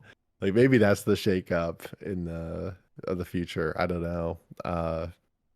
But yeah, I'm kind of lukewarm, and I have a really, I don't like the like consolidation that's going on right now. I think it's kind of sucking out a lot of the, to me, it risks sucking out a lot of the creativity. Okay. I guess yeah. So to go on to that, I have like I guess opinionated multiple views on all this stuff. What is it? Yeah, hit me. So I think in general, I think it's trending upward. I think ever since Trump got elected, there's been an obvious vibe shift. So things are getting better, Mhm. and I think a bit more popular. Like I think Sam was doing really well. This isn't related to lit, but like I saw that like apparently Kershey, the VTuber, is like hosting Sam Hyde, so it's like leaking out more into the mainstream stuff like that. And I think Hmm. that's all generally good. And I think, I mean, for all intents and purposes, like I can understand like the creativity going down in terms of the consolidation of like say Passage Prize buying out Terror House and all this kind of stuff. I think that's good. I think I don't know if decentralization works. I feel like there always needs to be, maybe I'm wrong, but there always needs to be like a central point, a centralization where I don't know, people just have always been that way. You need your like MTV or something for like people to get your stuff from, and because it takes effort to search stuff out, you know. So that's always going to be a problem. And I Uh, think, yeah, Isaac Simpson had a thing about that. About there's like a rapper dude in the MTV era who would like choke people out and like hold them by their throat off the side of buildings until they yeah, would like, play his guys' songs. And like to your point, sometimes you need dudes like that yeah. to be tastemakers. It's so. I mean, I think about it, and I'm just like, I feel like people like I guess Mike Ma got his bag, so that's cool. But I feel like MNMDR is like criminally underrated. Like he did this shit like 10 years ago, 2015. I'm pretty maybe I'm wrong. I'm pretty sure he's not a millionaire, and I'm just like he Mm. deserved I think a lot more, you know, than I guess he has cult status, but you know that's Mhm. Yeah, that's he's like the something. dude that opened a froyo restaurant like 3 years before it got big, and then it went out of Yeah, business, and like then it fucking blew up. It's like, "Oh, I missed the heat wave. I missed the popularity trend that's what I'm saying. too early." But I think like my biggest problem is like how people are constructing these stories and what we're aiming for. So like I know like it's not the way they're viewing things isn't a very futurist way of viewing things, ironically. Like with Passage Prize where they're doing like sci-fi, I think that's like incredibly dated. There's almost no Mhm. reason to do any of this, and contrary to popular belief, I think romantasy is the new in genre, and that's more modern and more futuristic, and probably I don't know. Maybe I'm saying retarded ass shit right now. More important than like writing sci-fi, and Mhm. um, it's just how people think of things. Really, like I think this was something I never got an answer because I was in a Discord call once with Gabe when he does like his surprise appearances on the Tooky'S Mag Discord, and it was like does anybody care about the thing that Passage published, like their fiction book? What was it, like their romance book or whatever? I don't think a single Yes, person read that. it was something of springtime. Yeah, It Oh wasn't yeah. actually it looked like romance, but it wasn't actually romance. It's like a sensitive young man fiction of a guy thinking about the Nietzschean cycles of Spinglerian masculinity while he like attends his first summer at Oxford or something. yeah, But yeah, I had the same impression. I think there's like a 2 dozen people that read it, and half of them are people that reviewed it for YouTube. right. So it's like I, I don't think the energy of making something like that, like it existed in the 1800s, and now we're doing it now. Like it's not gonna work out in the future, and like I feel like Arc Press is kind of a mistake overall. I mean, this is gonna sound weird, but I mean, just in the whole conservative area where I feel like the worst leftist shit is like better than like our most popular right wing shit. Because there was like this whole thing about I don't know if you guys know. Have you guys heard of the movie The Working Man? No. Mm. No, Oh, it's like the latest Jason Jason Statham Statham. movie. Yeah, Yeah. it was like Okay. written by like a guy on our side. He's like right wing, and like you look at the trailer, it's like a normal ass trailer. Jason Statham's fighting dudes, whatever, you know. And then like as woke it is as it is, I saw like the latest Superman trailer, and it's got like awesome shots of Superman punching guys with like a close up of his tooth, and he's like zipping around, lasering people with like spinny doodahs. I'm like, oh, this looks good. Like James Gunn is actually talented. Fuck. We're so fucked, you know. So that's what I feel like. I feel like right wingers like, what is it? I think they think right wing methods work in art, and I don't think they do. My approach has always, I guess, been, now that I thought about it, is like I actually use a very leftist approach to art just with right wing politics. And I feel like a lot of right wingers, they like use right wing methods to like make right wing art. And I feel like that's what ArcPress is doing. Like, let's just go to the past. Let's make another sci-fi thing. Woo. We're totally gonna do I don't know what sci-fi thing was, Bane books or some shit. more stuff like that. Yeah, Bane, which was like a little bit more not chud coded, but it was like mad dude coded. And I agree. Arc seems like a total misfire to me in terms of, I, yeah, I don't see that's not where the energy is in 80s style sci-fi novels. Yeah. Because we kind of already have those. So if you're trying to be a little bit avant way, try to be like Mike Ma is a more that, to be honest, whatever criticisms you have of him. Yeah, like Mike Ma, Arex, or like Dan Baltic. They're doing like it's like new topics, that Mhm. that make a story interesting. Yeah, so I feel like it's a positive, but I feel like we need to, I don't know, find more people, or I don't know, just finding more cool people like Jesse's cool. So I started a podcast with her. Yeah, yeah. Um, but yeah, Yeah, it's like just you gotta keep cooking. Like the stew's yeah, not done yet. You gotta keep throwing in more ingredients and trying new things. and I And think I think maybe I something will break out. But yeah, and I think the biggest thing right now for me is like I guess focus. Like you were saying it earlier, like trying Amazon ads. I don't think they work unless you like kind of put the work in a sense Mhm. that. So right now, I think I'm only going to focus on like writing my next book, and I guess do Twitter a little bit, Discord, but that's about it. I'm not like going to do like weird 4chan ads or Amazon. Once you start spreading yourself too thin, like you won't, you won't connect good. I found I got better when I started connecting people, like finding just people who I connected with, and then like I started building up stuff that made things better, like starting a podcast, right? Like that only happened because I talked Mhm. with Jesse, and that started from like a small focused area where I was just talking to people who like me rather than, oh, let's advertise on Substack and Twitter and Amazon and 4chan and make sure, yeah, I think just focusing on that stuff will make everybody better, and networking with people who fuck with you, so shit like that. Mhm. Yeah, exactly. And you can also accept if you're writing, like I feel like largely the scene is specifically not writing to market.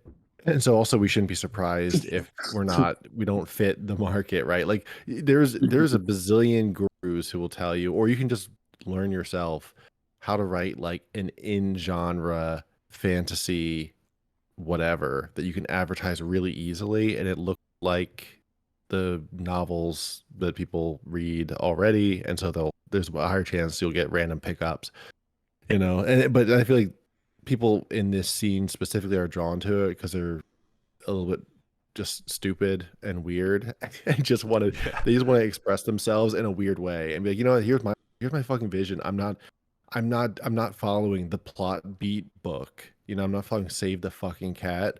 I'm yeah, doing, a short story collection that's weird, and no one likes short story collections, but that's what I wanted to do, so I did it. Or, I did this weird genre, which I think is cool. I think it's like, I think there's room in the world, and not stuck in one, right? You can always, if you want to quote unquote sell out. I don't judge anybody for writing something a little more in genre or whatever.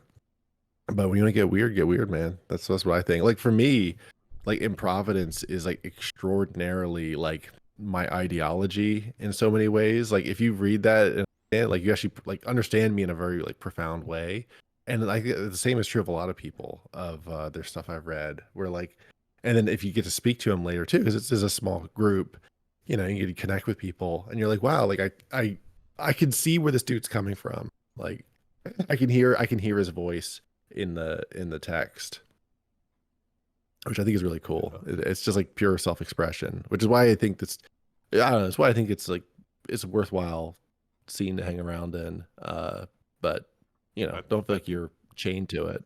I think you were talking about earlier, Dave. Like Jesse, have you seen like all the lit RPG shit on like Amazon and stuff where it's like, like orc. I don't know, orc. Fuck your orc in another world shit. That like it has like 400 reviews on Yeah. Amazon. Have you seen this shit, dude? Yeah. Yeah, that's what sells. The Yeah. big thing right now is apocalypse. Is system apocalypse. If you want to kill yourself, just search on Amazon system apocalypse and you'll find the most honestly Oh, just really? like legitimately really poorly written shit, and it's just like generic cover, and it's just, oh, the world blew up, and now I have to fight with my axe against and level up to become a magnetic light chainsaw, and it's just that over and over. And I want to show people because there are people that do it well, and shit, maybe I'll do it, try and make a buck one day. but you can chase trends like that, if you want to try and make money doing this. But I think that's specifically not what this scene's about. But I also don't want to be. I don't want to be like a snob and like a Puritan about it at all, because I think that's also not the vibe that we try to foster here. Yeah. Right. I'm just not super like interested personally in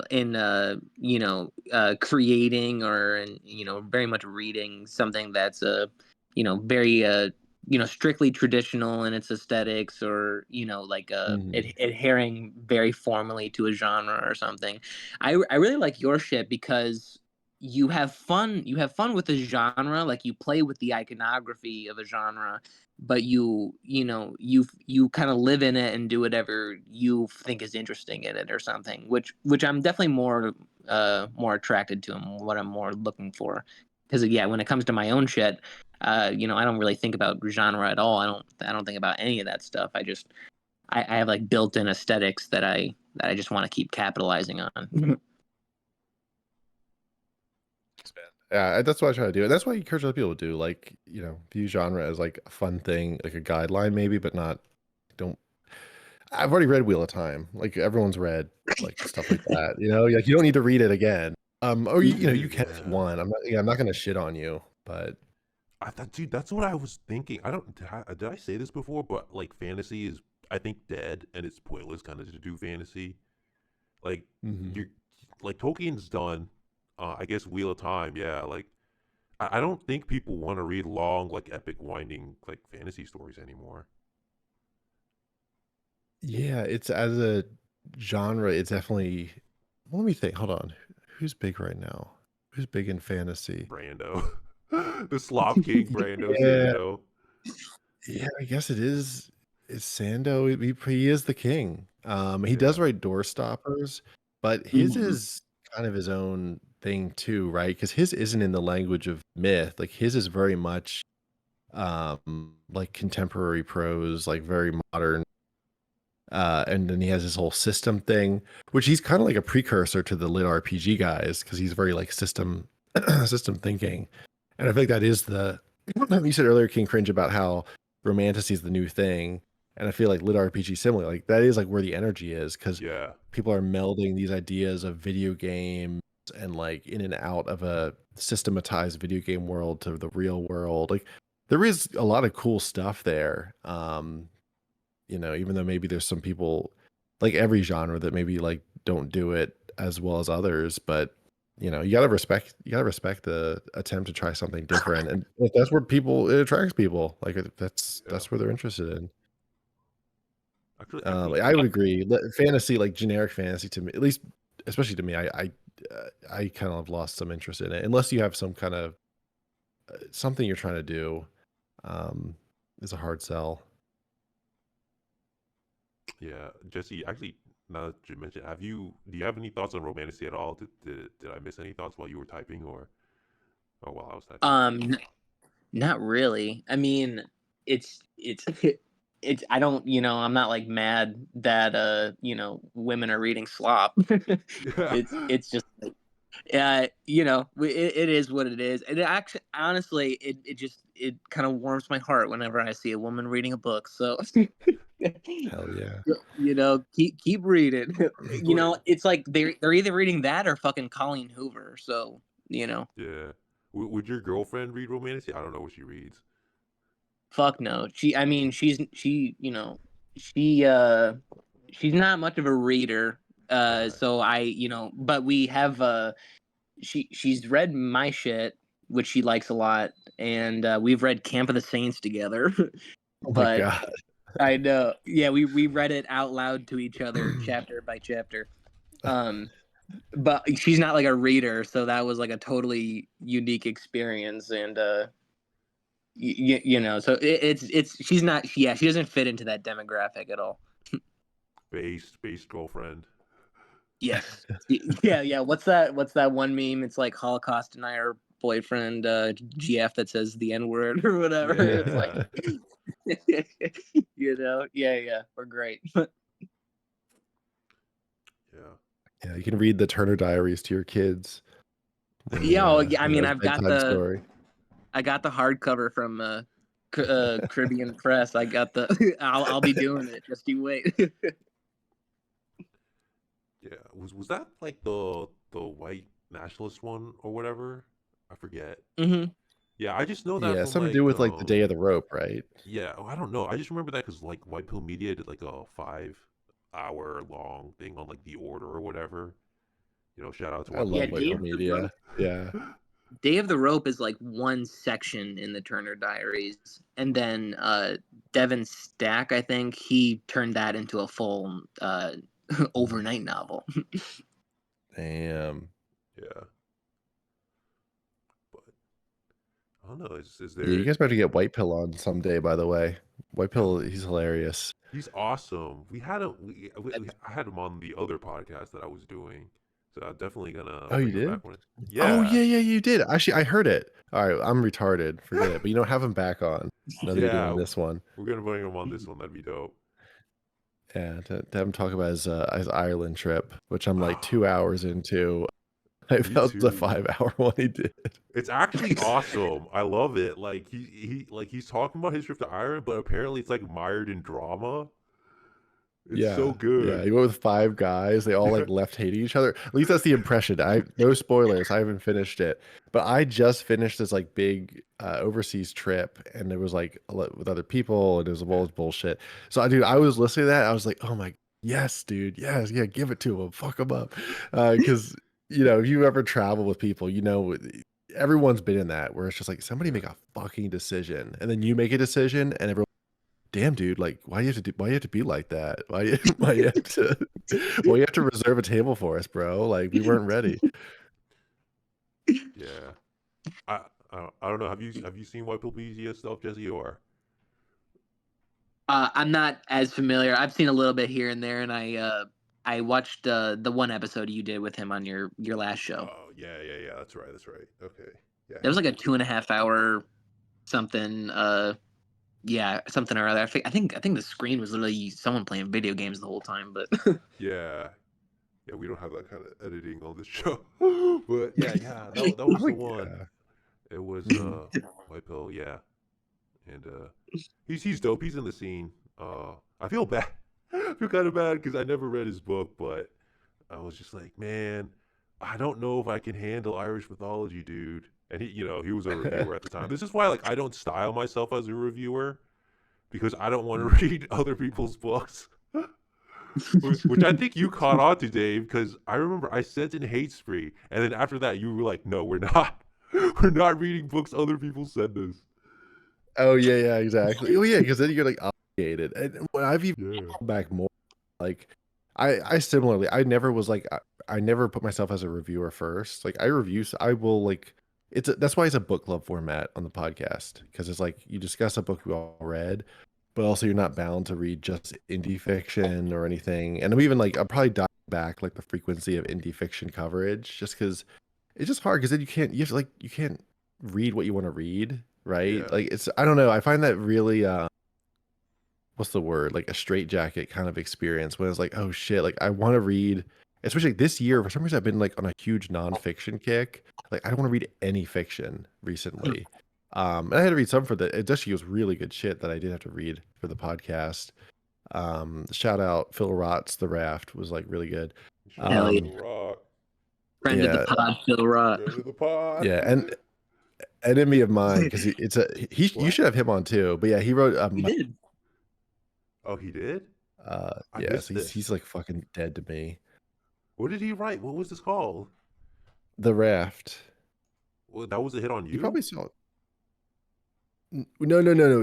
He called it a micro novel, not an overnight novel. Oh, So yeah, we're kind of yeah, like West Side, East Side, beefing low key. He doesn't yeah. know it, but but yeah, no, I'm just like, it just doesn't feel good to have to read shit for especially an unpaid job.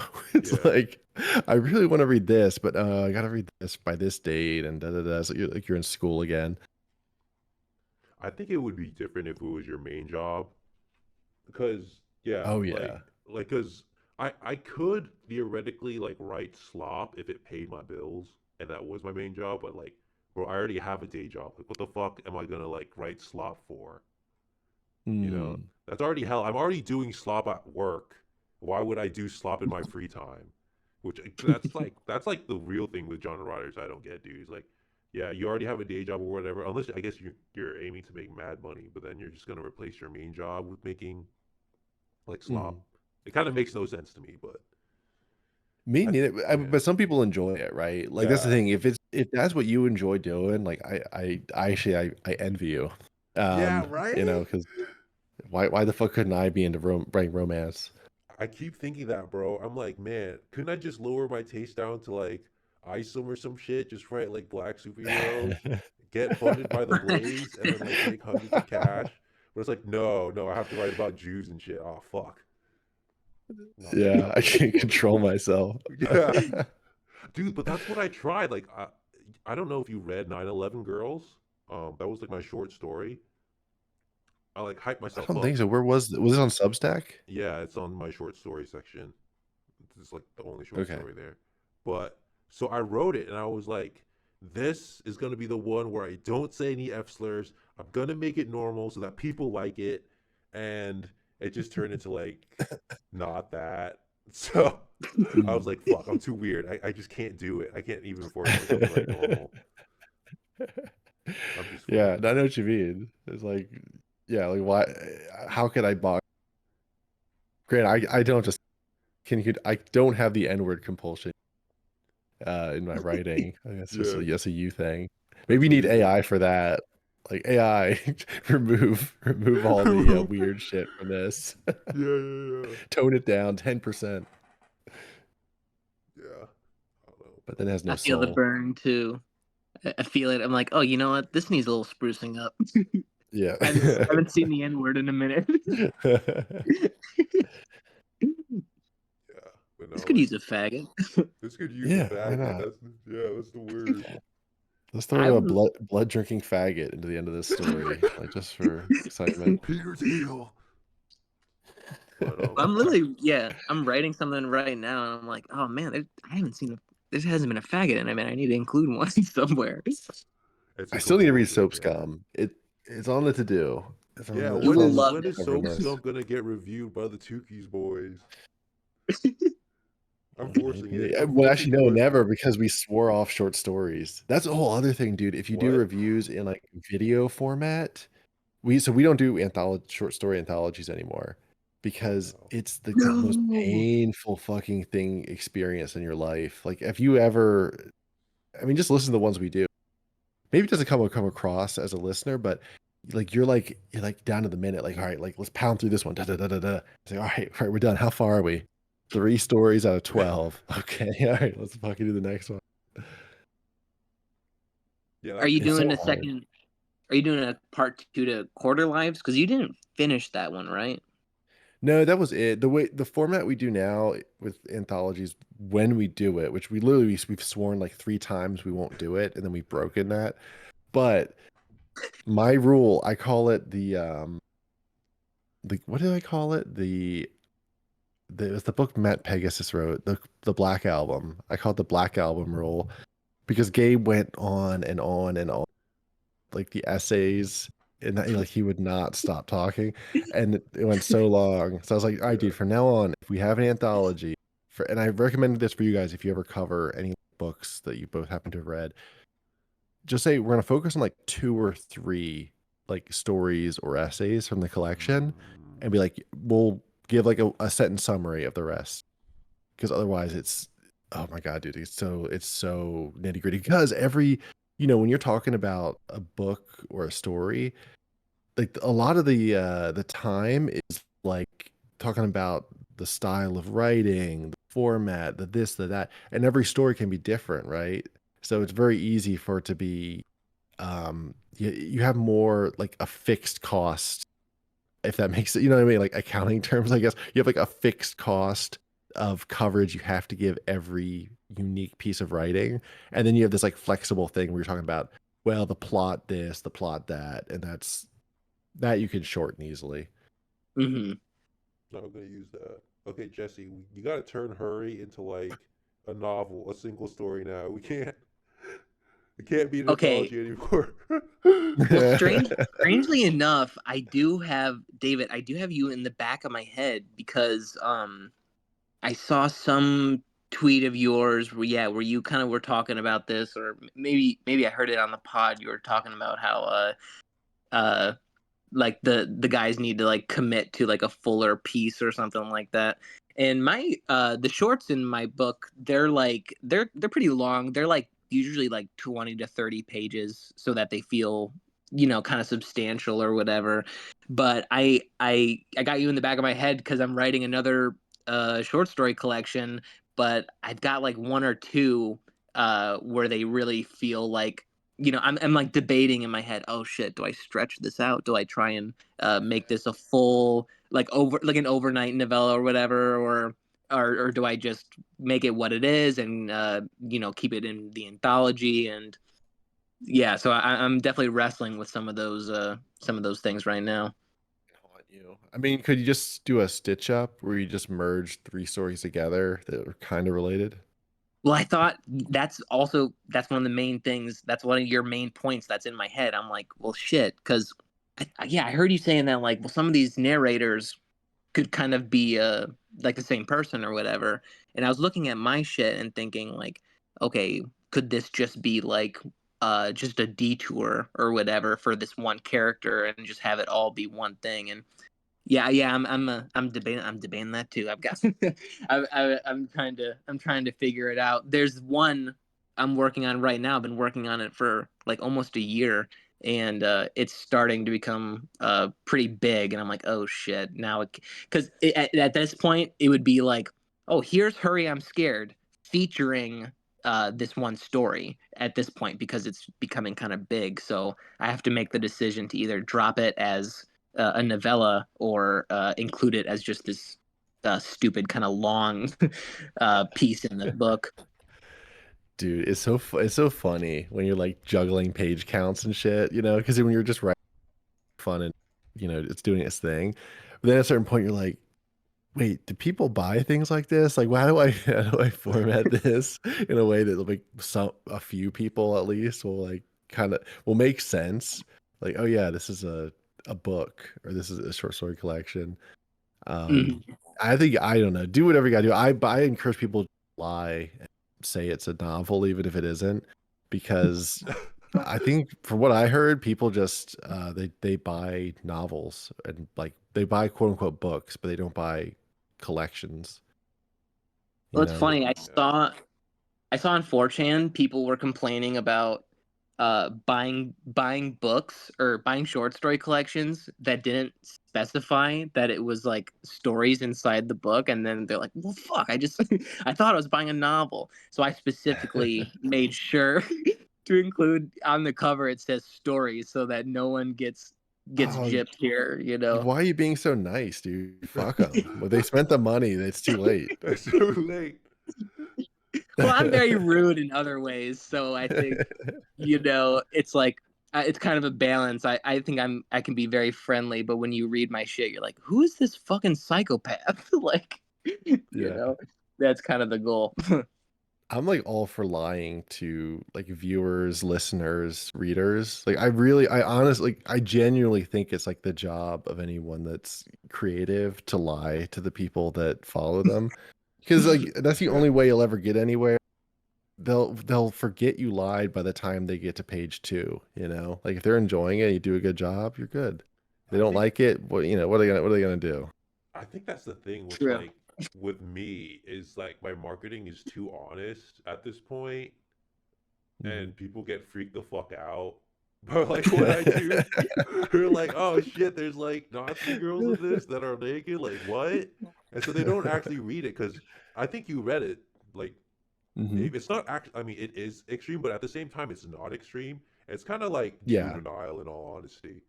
Yeah, it's way less like rapey, like mean rapey than you'd think from Yeah. viewing it from a distance. And like the rapist wasp face, is very rape. Yeah, but people don't get that. They just see the cover and then they just like say, "No, I don't think so." I'm like, "Fuck, I need to like put like an alternate cover, I guess, on the inside that just says after the apocalypse man's role part 2, Mhm. whatever. Call it that instead." Have or no, have like a period piece romance cover. Yes. Have like And a then they pulp open it up. hero. It's got to be a pulp Yeah. hero. That's what's in. And then it's So, what was the first chapter is like the adrenochrome, like uh kids. Like yeah, well I think that's two, because the two I didn't read one, but I read two. yeah, Yeah, it's just like kids being murdered and the Illuminati. Like, what is this? Illuminati secretaries. yeah. Yeah. It was wild. But yeah, I think you're right because like I feel like the other thing is like I'm gonna change it up for I think this release like spoilers. I think I'm gonna try marketing this podcast a little bit more, just a teensy bit. Because I think the one that we did with Gabe, we had like a pre-roll up with like us posting a lot more, and I think that one gained a lot more traction. I think just by benefit of Mhm. the of how it was gonna be better. But I think this one I'm gonna try to like post a little bit more because I personally I love shadow dropping, but I've kind of realized shadow dropping is like shit for views. Maybe that's just me, but Yeah, no, I 100%. Like what I just repost shit sometimes too. That was something somebody recommended. When you post anything on any social media shit, like 1/4 of the people that follow you will ever see it. mm, So you gotta just like repost shit. You gotta just it's like a grind. It is like it could eat your life up if you let it. So you gotta just be like, I just have this system where I'll pre-post, I'll post it live, and then I'll repost like, the next morning or whatever. yeah, Just kind of come up with a simple system, something really like 3-step like that you can do. And that's what I try. And slowly, I guess it will get more eyes. But also the other thing is, you just gotta go Gooner too, because the Gabe one you had that yeah, Topic, Gooner yeah. picture. The art for that was so keynote with the little blushy Yeah. faces. Like I love that shit. Yeah, it was the first one where people I didn't know were like, "Hey, like put me on the list so I could tell you more lists of girls." I'm like, "Oh, fuck. This is happening." And then Is after this that, just the show now? yeah, and then after that, like dead silence, on the other ones. So that one was like peak, and it's funny too because that one had absolutely nothing to do with lit either, or like I guess art Oh discussion. yeah. So Yeah, ours is gonna be fucked. Just heads up. Yeah, it's like this is just like lit esoterica. It's not even book esoteric. It's like esoterica of an obscure 4chan board yeah, for like 2 hours. But yeah, that's what the people are here for. Your audience is probably tailored to give a shit about that. Yeah. But yeah, like our content on the Tooky'S Mag YouTube, yeah. like if you just scroll down it, you'll see our top performer is Femgooning Oh my episode. goodness. Femgooning episode. That's like has like Ectosexuality. quadruple the views of anything else.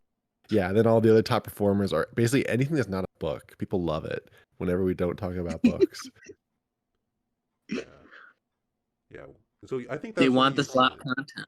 You were gonna do like Yeah. not more like not book stuff, Tukey or Dave.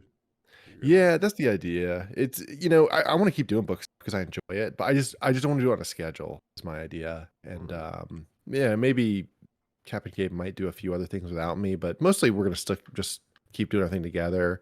I really like those guys. We're like a little crew, so we're gonna keep doing what we do. But probably just a few more topic episodes. In addition to like we have these other little side series going on. Cap has Library of Mass Destruction, which is like a conspiracy theory show. Gabe does at a very slow rate but very high quality his like historical retrospectives, his Craft of Shadows he calls them. He has one Yeah. coming up on Wyndham Lewis, who I don't even know who the fuck that is, to be honest, besides what he tells me. But it's gonna be like a 4-parter, 3 or 4-parter on this guy, like a biography. And then we're doing like a little video game series that hasn't launched yet. And then we have the Slop King stuff, which I think that's another one. Like people love the Slop King. So Okay. we'll keep the slop coming. So yeah, that's the way to do it, I guess. Honestly, like good thumbnails and talk about boobs. Do you guys ever foresee yourselves like reviewing Marvel movies in your future, or is that too off base? Yeah, that's too far. That's too far for the slog. Yeah, We should I do could that, sink Jesse. low. I can't sink that low. We should do that, Jesse. We need to review Marvel movies. Yeah, dude. Each new one that comes out. Just be like, could you like bait people? Just be like, it's bad, and then move on. It's like a 10-second video. I don't know. Dude, that's like getting into reviewing westerns in 1980. It's like, all right, dude, I'm planting my flag. Let's like get into this. I think it's coming back, guys, any day now. Oh my goodness. It's Got my funny fingers too, crossed. cause like, what is it? It's funny because I think our audience is just your audience, but smaller, right? Probably. Yeah, I don't know. Like, it's like, oh, like we introduced you at the beginning, but like, who watches our podcast doesn't know who you are? That'd be like be the opposite. Yeah, it's probably all the same jerk offs. Yeah, Yeah. except we have probably collected a few random people from YouTube that watch the gooning videos. Like that's the Yeah, only that's my edge. yeah, yeah. I guess So you gotta get some of those. gotta review gooning videos, or I guess romantasy or some shit. Talk about how hot romantasy booktubers are. I don't know. You could. Yeah. You also, Gabe is always, and Cap refuses because it's too slop core, but he really wants to do like reviewing TikTok book talk girls. If you Oh ever my- want free views, just review book talk girls. Okay. No, I I will mean, Good say idea. I'm this. down, but it's low. I have my favorite, like my favorite new booktuber is the one that was like posted, the trans person, like the one that was like, what is it? Like all women are the one where they said that romantasy is conservative. I love them, bro. They're so good because I just do the opposite of what they say. It's just free information from the other side. Because like the guy's intelligent because he's a dude. He's not actually a girl. And so it's Who just is like this guy? Lumbro? I don't know. Yeah. I posted it in the Tooky'S thing. Oh, dude. Yeah. Okay. Yeah. I opened that for like 2 seconds, and I was like, I can't. I can't.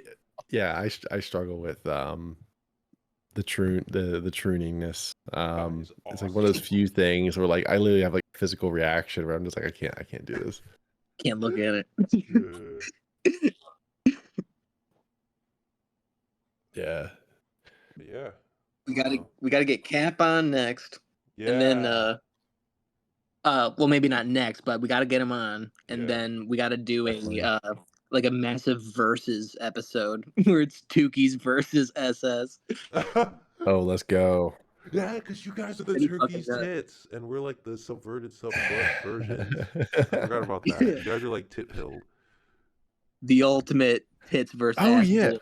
That was actually one of the weirdest experiences of my life was listening to Gabe describe my sexual taste in women and him being like 100% accurate. I was like, Oh. holy fuck, he's in my head. Because he was talking about my taste in asses, I remember. And I was like, damn, how does he know this?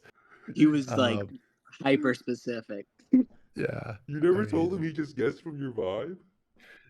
no, we've talked about like women a little bit, but Okay. not in like a detailed way. I was never like, oh, I butts, Gabe. He's just seen me goon post, I guess, enough that he he's been in my group chats for too long. Yeah. He could confidently speak for everybody there. Yeah, pretty much. It's kind of But yeah, weird. But yeah, after everybody's posted, like everybody kind of knows what everybody's fetishes are, probably because we're authors. Like yeah. I don't know, but like I don't. Are you into redheads, Dave? Or because you're from No, I'm Providence? actually not. I've been asked that before too, and it's actually not my thing. Okay. Yeah, there's a redheaded maiden and retention wizard too. Oh my goodness. Oh I don't know why I damn, keep you're calling them right. maidens. Yeah, Yeah, shit. you're In the lying, first Dave. chapter, Am I in denial? you have a thing. But yeah, like Gabe's into the Jewish au pairs. I guess Cap's into the Habas. And what is Mhm. it? Dave's into the busty redheads. Yeah. I guess I'm the redhead guy. Wait, cringe. You're into, I think, whores. I mean, Yeah. really whorish women, It's just whores. and slightly older, I guess, with like mature ladies. You Wow. definitely respected in the I episode. yeah, I am. I respect the With hash like for sure. Yeah. with like punk aesthetics and Wait, Jesse, what was your vice? I'm trying to remember what He was your into the like. Brett Cooper types. The ones the peasant Oh stock. yeah, okay, the yeah. waifish brunettes. I I was remember that Brett, because that surprised. baffled me. Yeah. say that again, David. No, I was just baffled by that like vote. Oh, for I was like, Brett? what? Yeah.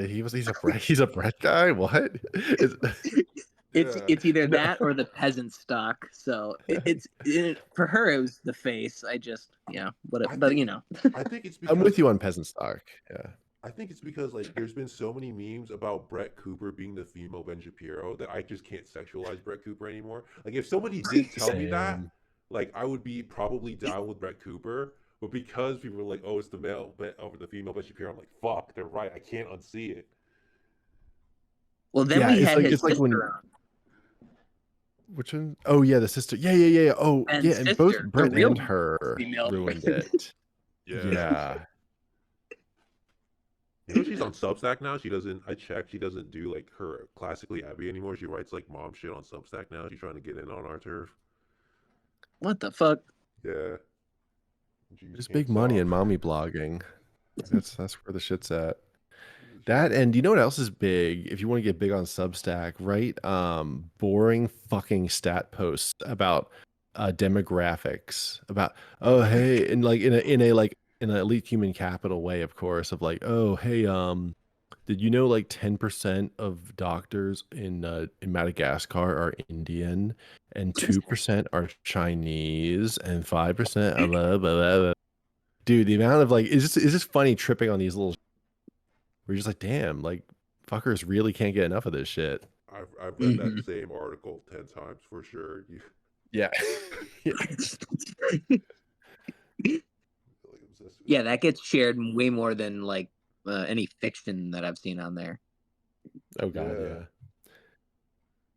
But yeah, I guess yeah. Do you got any other questions, Jesse, for Dave? I'm out. Like I'm pretty much. I mean, not really. I feel like most of the questions I had for Dave, I already asked him, and he covered by himself. Yeah, I think it's My meandering. yeah. We got the AI story saved. It'll come out when this comes out. I thought this episode was awesome. Thanks for coming on, Dave. You know so much. Yeah, man. It was Yeah, it was a fun. We gotta do it blast. again. I want to do, after you have Cap on and all that other stuff down the road, we gotta have like a dueling fates battle of the podcast of some kind. And we'll have to gamify it in some way.